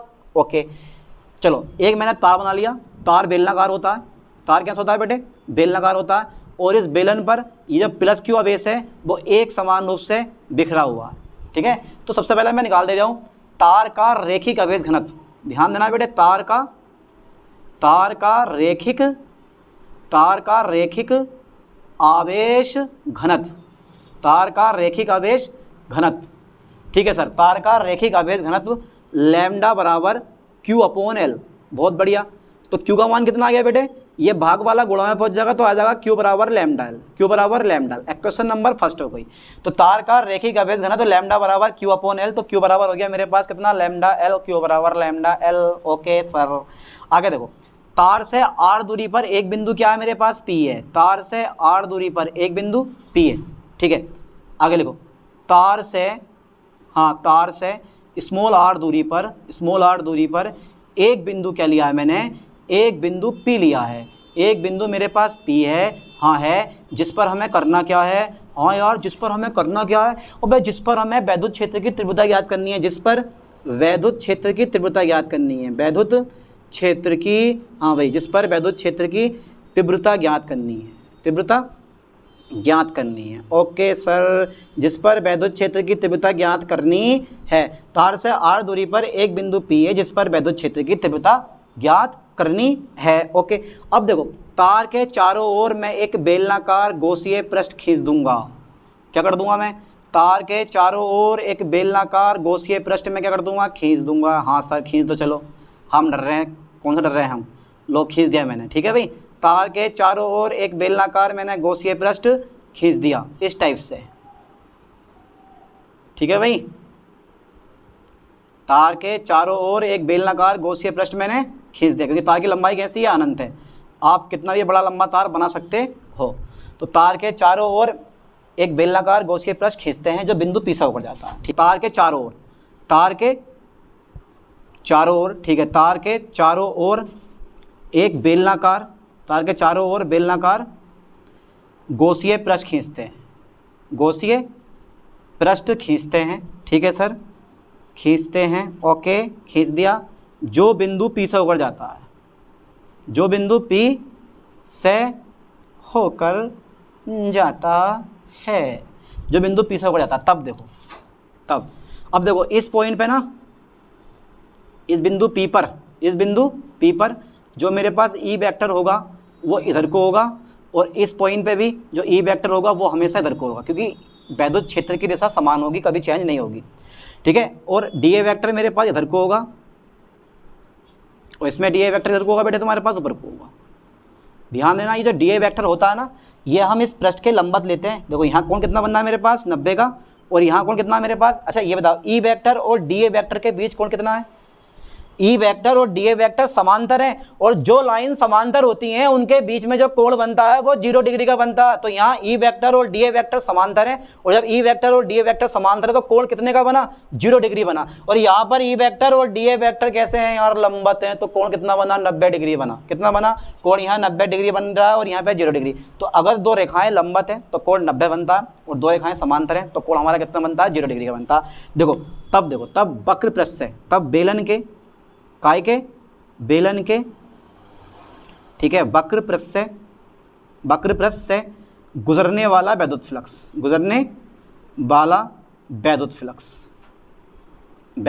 फ्लक्स, ठीक है साहब, फाई ई, हाँ सर फाई ई बराबर समाकलन E vector dot DA vector. खोल दो, समाकलन डॉट हटा दो, तो क्या जाएगा मेरे पास, कोस थीटा। कोस थीटा की जगह कोस 0 क्यों आया? क्योंकि भाई वक्र पृष्ठ पे ई वेक्टर डी वेक्टर समांतर है, और समांतर है तो थीटा का मान कितना होगा तुम्हारे पास? 0 डिग्री हो जाएगा। ओके ठीक है, कोस 0 का मान कितना होता है? 1 लिख दो यहाँ पे। कोस 0 का मान कितना हो गया मेरे पास? 1। जब कोस 0 का मान 1 हो गया तो मेरे पास क्या गया? ई समाकलन क्या के अंदर डी है, और समाकलन डी को खा जाएगा तो खाली क्या कर देगा ये? ई ए। क्या कर देगा बेटे? ई ए। क्या कर देगा ये? ई ए। और आप जानने वाले हो कि भाई जो तुम्हारे पास ए होता है, इस ए की जो वैल्यू होती है, मैं यहाँ लिखवा दे रहा हूँ उस लाइन को कि भाई जो मेरे पास फाई ई आया है, ये आया E into 2 pi r L. चूँकि आप जानते हो समीकरण नंबर कोई मेरे पास 2, कौन से समीकरण नंबर 2? चूँकि आप जानते हो कि ए बराबर होता है 2 pi r L. 2 pi r L, ये 2 पाई आर एल क्या है? ये 2 पाई आर एल जो होता है, ये ए बराबर 2 पाई आर एल, ये है वक्र पृष्ठ का क्षेत्रफल, बेलन के वक्र पृष्ठ का क्षेत्रफल 2 पाई आर एच होता है। लेकिन हमने हाइट कितनी ली है यहाँ? एल ली है। कितनी ली है हाइट हमने यहाँ पे इसकी? एल ली है। ध्यान देना बेटा, हाइट कितनी है इसकी? एल ली है। क्या ली है? एल ली है। क्यों? इस तार पे बिखरा हुआ आवेश है, और एल जो है वो इस बेलनाकार गॉस पृष्ठ की लंबाई है, या इतने तार की लंबाई है, क्योंकि तार तो भैया अनंत लंबाई का, तो इतने बड़े तार में से हमने एक छोटा सा तार काट लिया होगा, और उसकी लंबाई कितनी ले ली होगी? मैंने एल ले ली होगी। ओके आगे देखते हैं। देखो अब ये बताओ, अगर ये बिंदु यहाँ होगा तो वैद्युत क्षेत्र ज़्यादा होगा या कम होगा? मान लो ये बिंदु मैंने दूर कर दिया तो वैद्युत क्षेत्र ज़्यादा होगा कम होगा? तो सिंपल सी बात है, दूरी जितनी ज़्यादा होगी वैद्युत क्षेत्र उतना कम होगा। अगर इस बिंदु को मैंने इस तार के पास कर दिया तो दूरी कम हो गई। जब दूरी कम हो गई तो वैद्युत क्षेत्र कैसा हो गया तुम्हारे पास? बढ़ गया। दूरी ज़्यादा हो गई तो वैद्युत क्षेत्र कम हो जाएगा। तार के पास वैद्युत क्षेत्र अधिक होगा, तार के पास वैद्युत क्षेत्र अधिक होगा, तार से दूर वैद्युत क्षेत्र कम होगा, यानी कि वैद्युत क्षेत्र की तीव्रता दूरी के व्युत्क्रमानुपाती होती है। और ये बात बिल्कुल रियल है, बिंदु तार से जितनी दूर होगा वैद्युत क्षेत्र उतना कम होगा, और बिंदु तार के जितना पास होगा वैद्युत क्षेत्र उतना ज़्यादा होगा। ओके यानी कि तार के निकट वैद्युत क्षेत्र ज़्यादा होता है और तार से दूर वैद्युत क्षेत्र कम होता है। आगे देखते हैं। देखो वृत्तीय पृष्ठ की बात करेंगे अब हम। कौन से पृष्ठ की बात करेंगे? वृत्तीय पृष्ठ की। तो वृत्तीय पृष्ठ पर, ठीक है भाई, वृत्तीय पृष्ठ पर ई वेक्टर तथा, ठीक है भाई सर, डी ए वेक्टर परस्पर कैसे हैं? ये परस्पर लंबवत हैं, लंबवत हैं। अतः इस पृष्ठ से गुजरने वाला जो वैद्युत फ्लक्स होगा वो 0 होगा। वैद्युत फ्लक्स क्या होगा तुम्हारे पास? 0 होगा। अच्छा बेटे शून्य क्यों होगा? शून्य क्यों होगा वो देखो जरा, मैं वो बताने की कोशिश कर रहा हूँ आपको कि फाई ई बराबर 1 समाकलन ई vector dot D A vector है। जब मैं डॉट हटाऊंगा तो मेरे पास क्या आ जाएगा? ई डी ए कोस 0 की जगह कितना आ जाएगा? 90। इस पॉइंट पे ई वेक्टर और डी ए वेक्टर कैसे है मेरे पास? लंबवत है ना, तो थीटा का मान कितना जाएगा? 90। और कोस 90 का मान कितना होता है बेटे? 0 होता है। कोस 90 का मान कितना होता है? 0 होता है। जब यार कोस 90 का मान 0 हो गया तो पूरा टर्म कैसे हो गया? 0 हो गया, यानी कि फाई का मान कितना आ गया? 0 हो गया।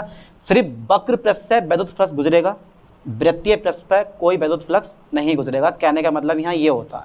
इस लाइन पर ध्यान देना है बेटे तुम्हें, ठीक है। गॉस की प्रेमिस है, गॉस की प्रेमिस याद है आपको?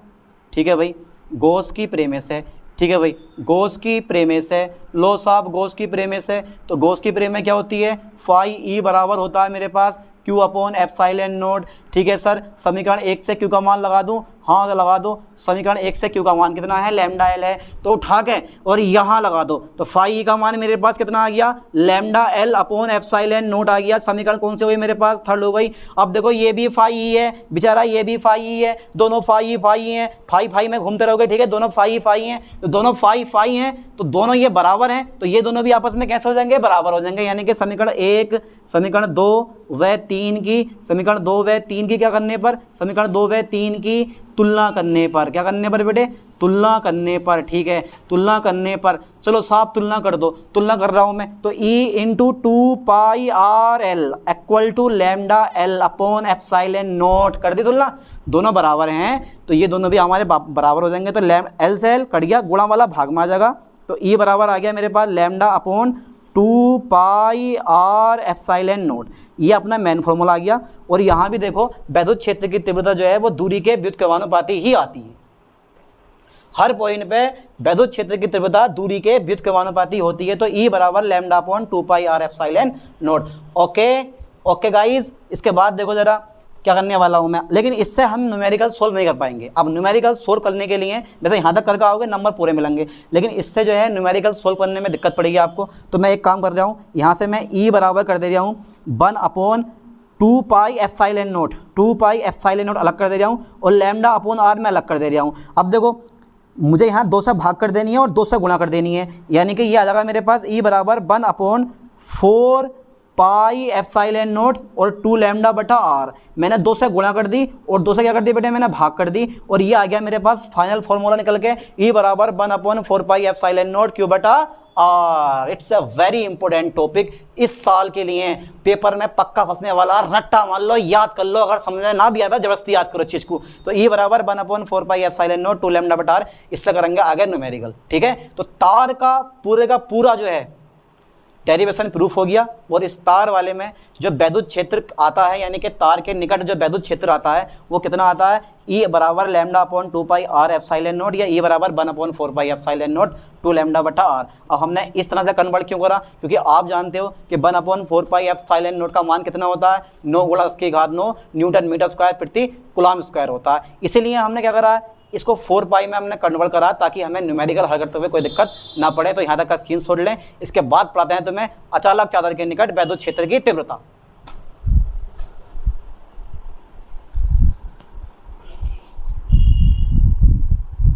तो यहाँ तक कर लिया आप लोगों ने, तो समझो इस चीज़ को बढ़िया करके। अगर कोई डाउट है तो कमेंट करके मुझे बताएं कि सर मुझे इस चीज़ में ये डाउट है, मैं उस पर वीडियो बनाकर भेजूंगा आपको। ओके, तो मैं शुरू करता हूँ। अब एक छोटा सा टॉपिक अपना बिल्कुल बच्चों वाला टॉपिक है, अनंत विस्तार की, अनंत विस्तार की, ठीक है, अनंत विस्तार की एक समान आवेशित अनंत विस्तार की एक समान आवेशित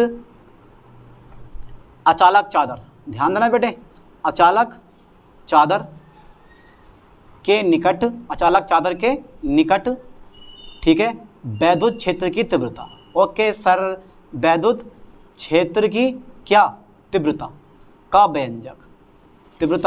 व्यंजक। डरो मत यार, इजी टॉपिक है, तुम तो घबरा रहे हो अभी से ही। तो अनंत विस्तार की एक समान आवेशित अचालक चादर के निकट विद्युत क्षेत्र की तीव्रता। ठीक है सर, अब बताओ जरा क्या फॉर्मूला आगा। हाँ भाई यार, देखते हैं फिर। टॉपिक तो हमने देख लिया, ठीक है। देखो एक पॉइंट तुम याद कर लो ठीक से कि मेरे पास चादर कौन सी है, अचालक है। चादर कौन सी है बेटे, मेरे पास अचालक है। और अचालक चादर के निकट वैद्युत क्षेत्र की तीव्रता हमें फाइंड कर लेनी है। अब जितना भी आप आवेश दोगे ना इसको, वो सबका सब आवेश क्या होगा, इसके पृष्ठ पर एक समान रूप से फैल जाएगा। ठीक है, यानी कि अचालक चादर को जितना आवेश देते हो वो उसके पृष्ठ पर एक समान रूप से फैल जाता है। ओके, अगर आप अचालक चादर को आवेश देते हो तो उसके पृष्ठ पर एक समान रूप से वो क्या होता है, फैल जाता है, कुछ इस तरह से। ठीक है, फैल गया। तो पहले मान लो, माना प्लस क्यू आवेश, ठीक है सर, माना प्लस क्यू आवेश अचालक चादर पर, ठीक है, प्लस क्यू आवेश अचालक चादर पर एक समान रूप से वितरित है। एक समान रूप से कैसा है बेटे, वितरित है, समान रूप से फैला हुआ, वितरित है। देखो लैंग्वेज में ज़्यादा लिखवाऊंगा नहीं, तो मेरे पास पृष्ठ आवेश घनत्व सिग्मा बराबर कितना आ जाएगा, क्यू बटा ए। कितना आ जाएगा, क्यू बटा ए। तो क्यू बराबर कितना हो गया मेरे पास, सिग्मा ए। समीकरण नंबर कितनी होंगे तुम्हारे पास, एक बन गई। अब देखो ज़रा आगे, अब मैं क्या करता हूँ, चादर से आर दूरी पर एक बिंदु क्या मान लूँगा मैं, पी मान लूँगा, जिस पर वैद्युत क्षेत्र की तीव्रता ज्ञात करनी होगी। चादर कुछ इस टाइप से खड़ी है, पड़ी नहीं है, खड़ी है। चादर क्या है, इस टाइप से कुछ खड़ी है, पड़ी नहीं है। ओके, तो देखो चादर से आर दूरी पर, कैसे, चादर से, ठीक है सर, चादर से आर दूरी पर, ओके, आर दूरी पर एक बिंदु क्या है मेरे पास, एक बिंदु पी है। ओके, चादर से आर दूरी पर एक बिंदु पी है, जिस पर हमें करना क्या है बेटे, जिस पर, हाँ, वैद्युत क्षेत्र की, ओके, क्या करना है, तीव्रता ज्ञात करनी है। ठीक है, चादर से आर दूरी पर एक बिंदु पी है जिस पर वैद्युत क्षेत्र की तीव्रता ज्ञात करनी है। अब कहाँ है भाई बिंदु, दिखाओ जरा। ये है मेरे पास बिंदु। अब देखो चादर के आर पार, ओके, चादर के आर पार एक बेलनाकार गौसीय पृष्ठ खींचते हैं, एक बेलनाकार गौसीय पृष्ठ खींचते हैं, गौसीय पृष्ठ खींचते हैं जो बिंदु P तथा P डैश से होकर जाता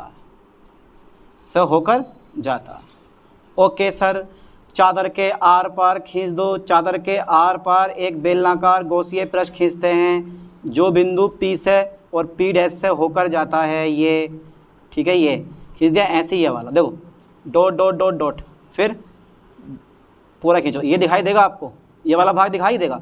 लेकिन अब जब मैं भाग बनाऊंगा यहाँ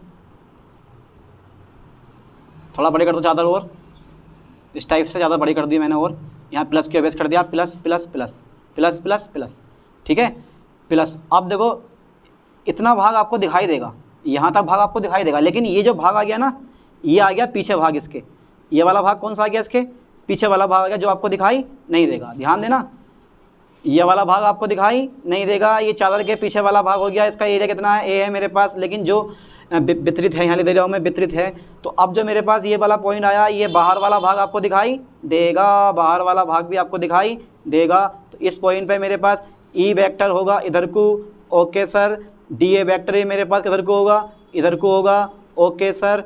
अब इस पॉइंट पे भी मेरे पास ई वेक्टर इधर को होगा, ओके सर, और डी ए वेक्टर ही मेरे पास इधर को होगा, इधर को होगा, ठीक है। तो ये पॉइंट है मेरे पास P, ये पॉइंट है मेरे पास कौन सा बेटे, P डैश। तो मैंने क्या काम करा है, मैंने लिखा है कि भाई चादर से r दूरी पर एक बिंदु P है जिस पर वैद्युत क्षेत्र की तीव्रता ज्ञात करनी है, ओके। चादर के आर पार एक बेलनाकार गौसीय पृष्ठ खींचते जो बिंदु P तथा P डैश से होकर जाता है, ओके, खींच दिया। अब देखो बेलन के सिरों से, हाँ, वक्र पृष्ठ पे एक छोटा सा अवयव ले लिया मैंने, इस पर डी ए वैक्टर ऊपर को होगा और ई वैक्टर अभी भी इस पर इधर को ही होगा।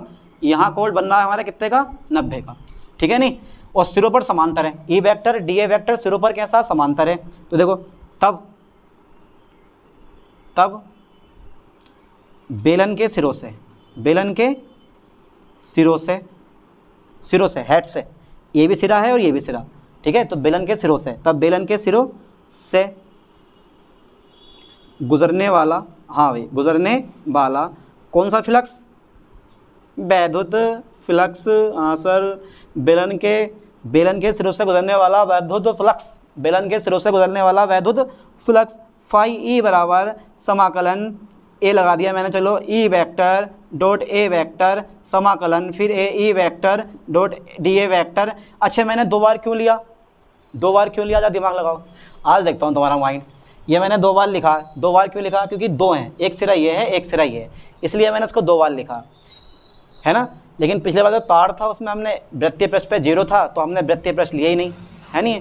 तो आप देखो डॉट हटाओ डॉट हटाओ, जबरदस्ती हटाओ, E D A cos 0 degree, E D A cos 0 degree, ऐसे ही ये वाला E D A cos 0 degree, E D A cos 0 degree, है ना। अब कोस 0 का मान कितना होता है, 1 होता है। कोस 0 का मान यार 1 होता है, यार कोस 0 का मान 1 होता है, हाँ यार कोस 0 का मान 1 होता है, ये तो पहले ही पता, पीछे तार में करवा दिया, कोस 0 का मान 1 होता है। और जब कोस 0 का मान 1 होता है तो यार ये मेरे पास ई डी ए, हाँ भाई ऐसे रह जाएगा, ऐसी ए ई डी ए, ये ऐसे रह जाएगा। और पता होना चाहिए कि कोस 0 का मान कितना होता है बेटे, 1 होता है, ठीक है। अब क्या करेगा, समाकलन धुआं निकाल देगा किसका, डी ए का। तो ये वाला ई कॉमन लो, ये वाला भी क्या करोगे आप, कॉमन ले लो, ठीक है सर। मैं दोनों ई कॉमन ले लिया हूँ, फाई ई बराबर मैंने यहाँ से भी ई कॉमन ले लिया है, तो मेरे पास डी ए रह गया। फिर वहाँ से भी मैंने ई कॉमन ले लिया, तो भी मेरे पास कितना रह गया, डी ए रह गया।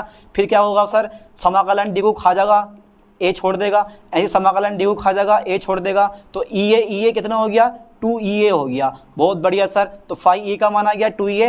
इक्वेशन नंबर 2 आ गई। अब पता होना चाहिए कि वक्र पृष्ठ पर ई वेक्टर और डी ए वेक्टर कैसे हैं। वक्र पृष्ठ पर जरा मुझे बताओ बेटे कि वक्र पृष्ठ पर वक्र पृष्ठ पर ई वेक्टर तथा डी ए वेक्टर कैसे हैं, बताओ जरा मुझे कैसे हैं, लंबवत हैं। ये मैंने पहले ये बताया था, लंबवत में कोण 90 का होता है और कोस 90 का मान कितना होता है बेटे, 0 होता है। वक्र पृष्ठ ई वेक्टर तथा डी ए वेक्टर, वक्र पृष्ठ पर ई वेक्टर तथा डी ए वेक्टर लंबवत हैं। अतः वक्र पृष्ठ से गुजरने वाला वैद्युत फ्लक्स, वक्र पृष्ठ से गुजरने वाला वक्र पृष्ठ से गुजरने वाला कौन सा फ्लक्स, वैद्युत फ्लक्स कितना हो जाएगा मेरे पास, जरा मुझे बताओ भाई, वैद्युत फ्लक्स कितना होगा, शून्य हो जाएगा। कितना होगा, शून्य होगा। ठीक है सर, शून्य होगा। अब बेटे गॉस की प्रमेय लगा दो जरा। ठीक है, गॉस की प्रमेय क्या होती है सर, मुझे तो पता ही नहीं है क्या होती है, पता ना तो मैं याद ना करवाइए, तो मैं पीछे गॉस की प्रमेय याद करो ठीक से। गॉस की प्रमेय होती है फाई ई बराबर q upon epsilon naught, phi e बराबर क्यू अपॉन एप्सिलॉन नॉट। और क्यू का मान कितना दे रखा है मुझे, जरा मुझे बताओ। समीकरण 1 से क्यू बराबर कितना है, सिग्मा ए। सिग्मा क्या है, पृष्ठ आवेश घनत्व। सिग्मा क्या है, पृष्ठ आवेश घनत्व। जब क्यू बराबर सिग्मा ए, तो जहां क्यू है वहां मैं क्या लगा दूंगा, सिग्मा ए लगा दूंगा। तो फाई ई का मान कितना आ जाएगा मेरे पास, वो आ जाएगा बेटे सिग्मा ए बटा एप्सिलॉन नॉट। इक्वेशन नंबर कितनी हो गई मेरे पास, थर्ड हो गई। अब समीकरण 2 और 3 को देख लो, समीकरण 2 और 3 को देख लो, दोनों बराबर हैं। ये भी फाई ई है और ये भी मेरे पास क्या है, फाई ई है। तो समीकरण 2 और 3 की तुलना करने पर समीकरण, ठीक है, 2 व 3 की क्या करने पर, तुलना करने पर, समीकरण 2 व 3 की तुलना, ठीक है, करने पर, समीकरण 2 व 3 की तुलना करने पर करो बेटे जरा। तो ये भी फाई है, ये भी फाई है, तो दोनों बराबर। तो यह आ जाएगा मेरे पास 2EA बराबर हो जाएगा sigma A upon epsilon not. तो जे ए से जे वाला ए कट गया, तो गुणा वाला कितना गया मेरे पास, भाग में आ गया। तो ई बराबर आ गया सिग्मा बटा 2 एप्सिलॉन नॉट। और यही हमारा क्या है, तार मैंने क्या, अचालक चादर के निकट वैद्युत क्षेत्र की तीव्रता का सूत्र है। ई बराबर सिग्मा अपॉन 2 एप्सिलॉन नॉट। क्या है ये, अचालक चादर के निकट वैद्युत क्षेत्र की तीव्रता का सूत्र है। याद कर लियो ठीक से इसको। चलो मैं लिख नहीं रहा हूँ, चलो लिख दे रहा हूँ मैं। अचालक चादर के निकट क्या है ये, अचालक चादर के निकट वैद्युत क्षेत्र की तीव्रता का सूत्र है। ओके ओके सर, हो गया चादर भी पूरा, चादर हो गई पूरी तुम्हारी। अब पढ़ते हैं प्लेट, यहाँ तक का स्क्रीनशॉट ले लें, इसके बाद देखते हैं। क्यों डर लग रहा है भाई, डर लग रहा है? अबे मैं हूँ तो तुम्हारे साथ, डरने की वाली क्या बात है जब मैं तुम्हारे साथ हूँ तो। डालो ज़रा हेडिंग नया। हेडिंग है हमारे पास चालक प्लेट के निकट, क्या हेडिंग है, चालक प्लेट के निकट, चालक प्लेट के निकट वैद्युत क्षेत्र की तीव्रता, वैद्युत क्षेत्र की तीव्रता का व्यंजक, तीव्रता का व्यंजक किसके निकट, चालक प्लेट के निकट वैद्युत क्षेत्र की तीव्रता का व्यंजक। और आप जानते हो। अच्छा ये बताओ, वैद्युत क्षेत्र की तीव्रता 2 पॉइंट पे 0 होती है।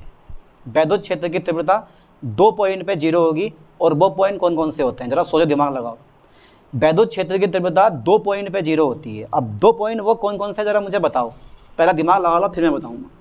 देखो ये है मेरे पास एक चालक प्लेट, क्या है मेरे पास, ये एक चालक प्लेट है। ठीक है, ये क्या है मेरे पास, एक चालक प्लेट है। इसको मैं अंदर से डार्क कर दे रहा हूँ। ठीक है भाई, ये मैंने अंदर से क्या कर दी, डार्क कर दी।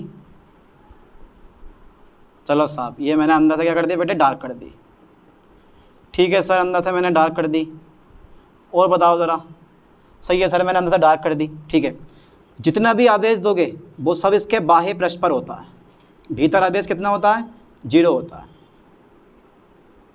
ठीक है, भीतर आवेश कितना होता है बेटे इसके, 0 होता है। ध्यान देना लाइन पर, इस लाइन पे फोकस करो ठीक से, कि चालक प्लेट के भीतर वैद्युत आवेश 0 होता है, यानी कि चालक प्लेट के भीतर वैद्युत क्षेत्र की तीव्रता 0 होती है। पहला पॉइंट मिल गया। पहले पॉइंट क्या है कि भाई चालक के भीतर वैद्युत क्षेत्र की तीव्रता 0 होती है, क्योंकि अंदर कोई आवेश होता ही नहीं है। सारा का सारा आवेश बाह्य पृष्ठ पर उपस्थित होता है। यानी कि अगर कोई ठोस गेंद है ना लोहे की, और उस लोहे की ठोस गेंद को अगर आप आवेश देते हो तो सारे का सारा आवेश उसके बाहर वाले पृष्ठ पर होगा। सारे का सारा आवेश उसके बाहर वाले पृष्ठ पर होगा। अंदर जो आवेश होता है बेटे वो 0 होता है। कितना आवेश होता है, 0 होता है। ध्यान देना, कितना आवेश होता है, 0 होता है। पहला पॉइंट। दूसरा ये होता है मेरे पास, एक मेरे पास प्लस क्यू आवेश ये है। जब ये प्लस क्यू आवेश है तो समान आवेश एक दूसरे को प्रतिकर्षित करते हैं, कभी भी पास पास नहीं आएंगे। पहला पॉइंट क्या था कि भाई चालक के भीतर आवेश 0 होता है तो वैद्युत क्षेत्र की तीव्रता भी 0 होगी। लेकिन क्या है कि अगर मेरे पास समान आवेश हैं और समान आवेश जब एक दूसरे के पास पास आने वाले हैं नहीं, तो ये इधर को जाएगा और ये इधर को जाएगा। इसका मतलब है इनके बीच में एक पॉइंट होगा जिस पर वैद्युत क्षेत्र की तीव्रता 0 होगी। ये इधर को जाएगा और ये, तो इनके बीच में एक पॉइंट ऐसा होगा जहां पर वैद्युत क्षेत्र की तीव्रता 0 होगी, जैसा बोलते हैं हम उदासीन बिंदु। तो उदासीन बिंदु पर वैद्युत क्षेत्र की तीव्रता 0 होती है। तो समान आवेशों को मिलाने वाली रेखा के मध्य बिंदु पर वैद्युत क्षेत्र की तीव्रता कैसी होती है, तुम्हारे पास 0 होती है। ओके, तो चालक के भीतर कोई अवेश नहीं होता, तो इसको मैं मान लूँगा एक चादर मेरे पास ये हो जाएगी, एक चादर मेरे पास ये हो जाएगी, एक और एक बिंदु P है जिस पर हमें वैद्युत क्षेत्र की तीव्रता क्या करनी है, फाइंड करनी है, E1 और ये हो जाएगा E2। ठीक है नहीं, तो देखो मैं मान रहा हूँ, माना चालक चादर के, माना चालक चादर के, बालक नहीं चालक, माना चालक चादर नहीं, चालक प्लेट के, माना चालक प्लेट के एक और, माना चालक प्लेट के एक और, ठीक है, एक और ठीक बाहर, ओके।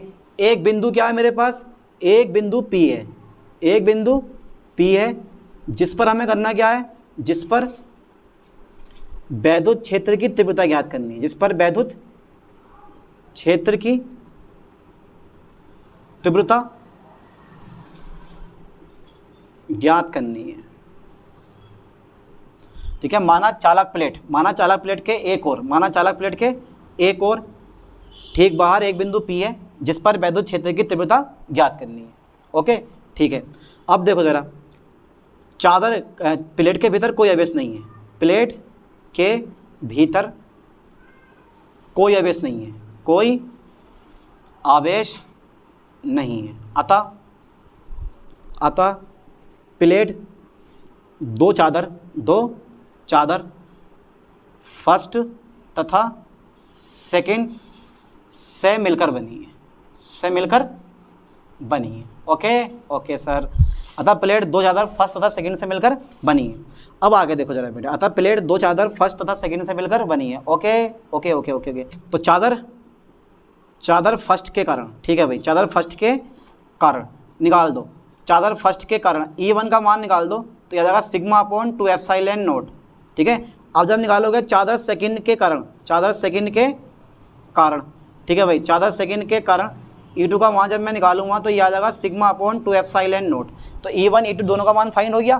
ठीक है भाई, अब देखो बिंदु P पर, काय पर, बिंदु P पर परिणामी वैद्युत क्षेत्र की तीव्रता, वैद्युत क्षेत्र, फिर आगे बताओ कि क्या तीव्रता। ठीक है, ओके, तो E बराबर हो जाएगा E1 प्लस E2। हाँ सर, E1 का मान है कितना हमारे पास, सिग्मा अपॉन 2 एप्सिलॉन नॉट, और E2 का मान है सिग्मा अपॉन 2 एप्सिलॉन नॉट। अब सर जरा मुझे ये बताओ, यहाँ देखो 2 एप्सिलॉन नॉट और 2 एप्सिलॉन नॉट दोनों कैसे हैं मेरे पास, सेम है, एलसीएम मैंने एक लिख लिया, और सिग्मा प्लस सिग्मा, तो ये आ जाएगा मेरे पास 2 सिग्मा अपॉन 2 एप्सिलॉन नॉट। तो भैया 2 से 2 कट गया, खाली क्या बचेगा, सिग्मा बटा एप्सिलॉन नॉट। तो ये आ गया मेरे पास इसका मान, वैद्युत क्षेत्र की तीव्रता का मान बिंदु P पर एक प्लेट के कारण। ठीक है, इतना मोस्ट क्वेश्चन नहीं है, लेकिन पेपर में 1-2 बार पूछा गया है इसलिए करवा दिया, वरना तार और चादर में से तो हर साल एक क्वेश्चन पक्का आते आता है। अब करवाता हूँ गोला, क्या करवाता हूँ, गोला। अपनी एनसीईआरटी बुक में लिखा हुआ गोलीय खोल के कारण किसी बिंदु पर वैद्युत क्षेत्र की तीव्रता का व्यंजक स्थापित कीजिए, है ना। तो अब करवाता हूँ तो मैं गोला, तो तार हो गया हमारे पास, चादर हो गई, प्लेट हो गया, अब करवाते हैं गोला। यहाँ तक का स्क्रीनशॉट लें, इसके बाद देखते हैं फिर। बस इस चैप्टर का हो गया फुल एंड फाइनल, और एक लास्ट टॉपिक रह गया है हमारा, एक समान आवेशित गोलीय कोश के कारण वैद्युत क्षेत्र की तीव्रता। ठीक है, क्या टॉपिक है, एक समान आवेशित गोलीय कोश के कारण वैद्युत क्षेत्र की तीव्रता। तो डाल देता हूँ मैं हेडिंग, एक समान आवेशित, ओके, एक समान आवेशित, हाँ भाई, एक समान आवेशित गोलीय कोश के कारण, ओके, गोलीय कोश के कारण, एक समान आवेशित गोलीय कोश के कारण, ठीक है, वैद्युत क्षेत्र की तीव्रता। ओके सर, बड़ा इंटरेस्टिंग टॉपिक होने वाला वैद्युत क्षेत्र की तीव्रता। हाँ सर, ये तो पढ़ा ही नहीं गया हमें। अबे गोलीय कोश पिछले साल हटा दिया गया था, इस बार फिर जोड़ दिया गया। वही वाला साहब और यार नहीं लौटेंगे, आ गए वापस लौट के, फिर दोबारा आइए, क्या समझे थे, नहीं लौटेंगे, फिर वापस लौट के आ गई है। पिछले साल हटा दिया था लेकिन इस बार फिर जोड़ दिया, गोलीय कोश। फिर पढ़ो बेटे इसे आप। तो देखो सबसे पहले देखो जरा ध्यान से, पहले बनाओ एक समान आवेशित गोलीय कोश। लो साहब, मैंने एक समान आवेशित गोलीय कोश बना दिया। इसका केंद्र है मेरे पास कितना बेटे, O, और ध्यान देना इसकी रेडियाई है, यानी कि त्रिज्या है इसकी कैपिटल R। मैंने त्रिज्या कितनी मानी है इसकी, कैपिटल R, और प्लस Q आवेश जो है वो इस पर एक समान रूप से बिखरा हुआ है। ओके, प्लस Q आवेश इस पर एक समान रूप से क्या है, बिखरा हुआ है।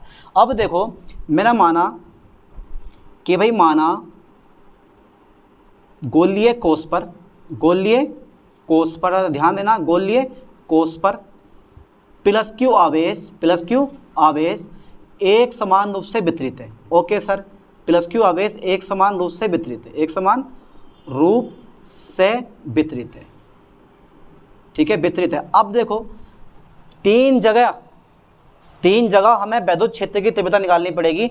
एक गोलीय कोष के बाहर, ठीक है, एक गोलीय कोष के पृष्ठ पर और एक गोलीय कोष के भीतर, ठीक है। अगर मैं गोलीय कोष के बाहर निकालूंगा तो मैं कुछ इस टाइप से एक गोलीय पृष्ठ खींच दूंगा अपने पास से, एक गोलीय गोशीय पृष्ठ खींचते हैं जो बिंदु हमेशा कैसे होकर जाता है बेटे, इस पी से होकर जाएगा, ये खींच दिया मैंने।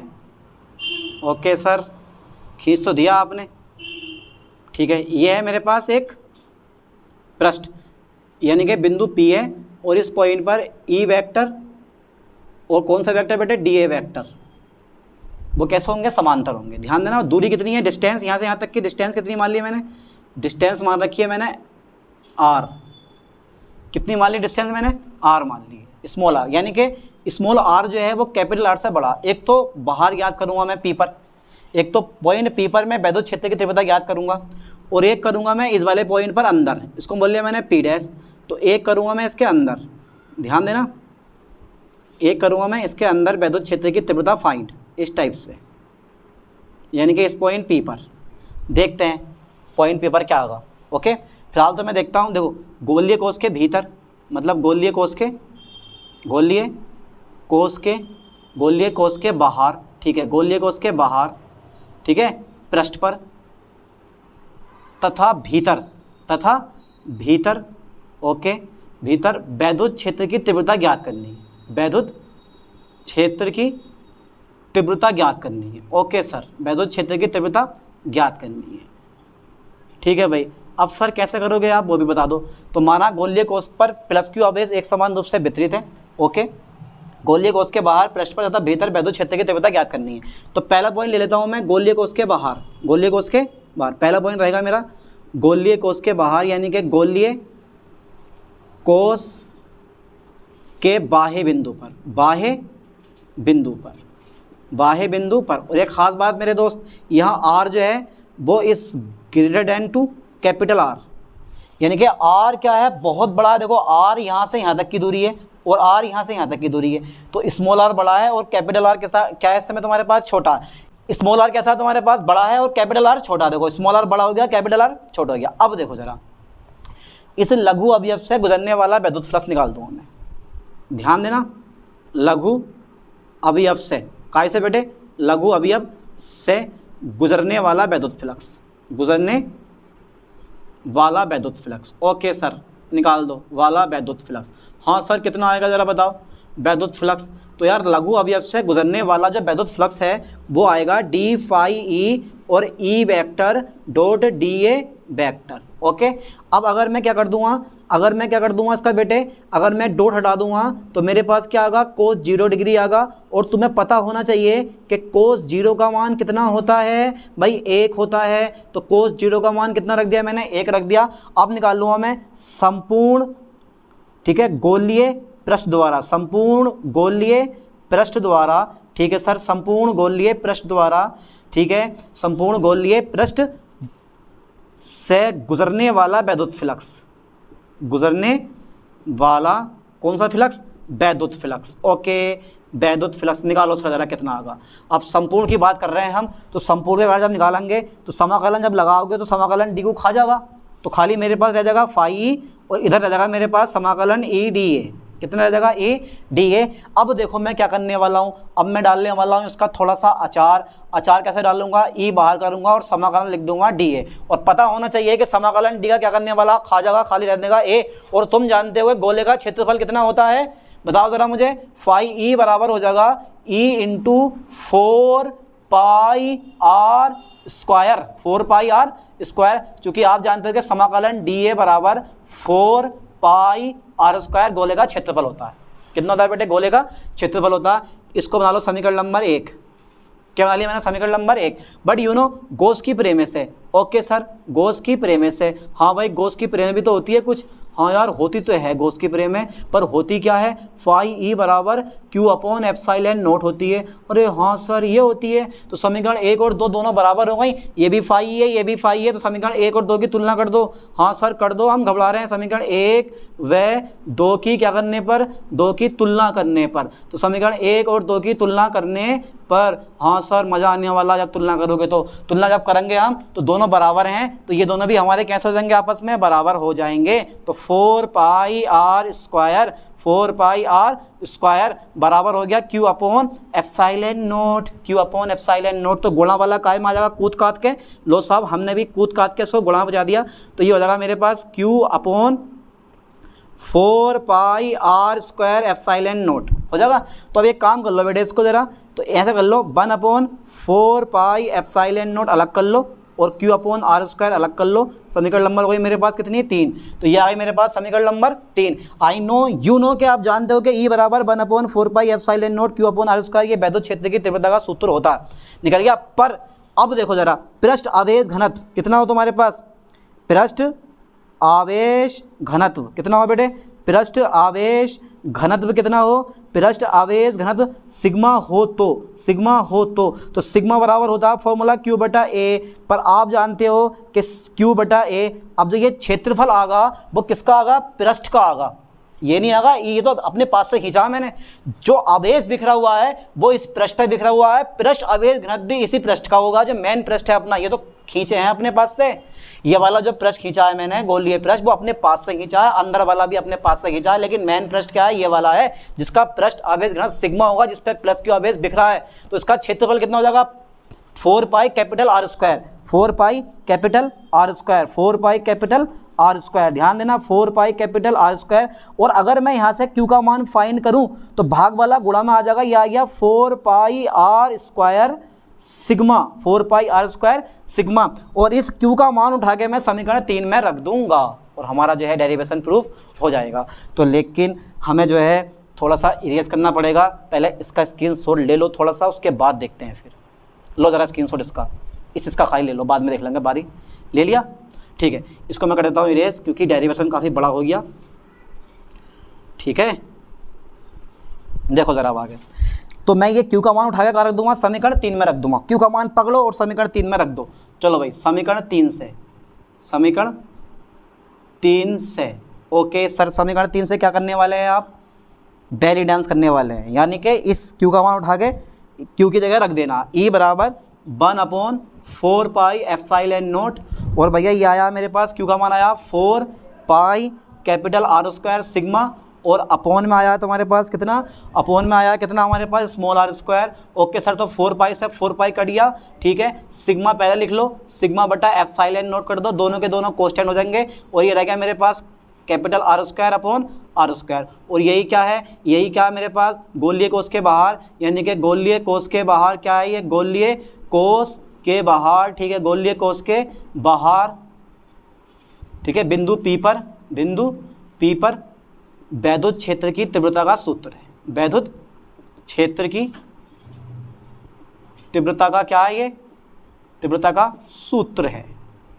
ओके, इसको भी कर देता हूं मैं इरेज, क्योंकि इसके पास हमारे पास अब कोई काम नहीं है। ओके चलो साहब, इसको भी मैंने इरेज कर दिया। अब आगे देखो, पहला पॉइंट फिक्स, अब सब जब पहला पॉइंट निकल गया तो दूसरा तीसरा पॉइंट बिल्कुल इजी है, आराम से निकाल लेंगे।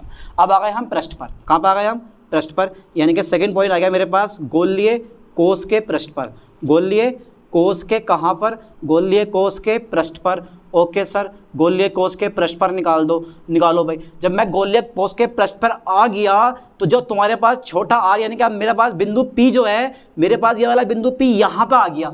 जब यहाँ पर आ गया तो जो स्मॉल आर है वो कैपिटल आर के बराबर हो जाएगा, यानी कि स्मॉल आर कैपिटल आर के बराबर हो जाएगा। तो भैया समीकरण बना लो उसको 4। आप देखो समीकरण 4 से, समीकरण 4 से। ओके सर, तो E बराबर सिग्मा अपॉन एप्सिलॉन नोट, जहाँ कैपिटल आर है वहाँ मैं ऐसे रहने दूंगा, जहाँ स्मॉल आर है वहाँ मैं रख दूंगा कैपिटल आर का स्क्वायर, ठीक है।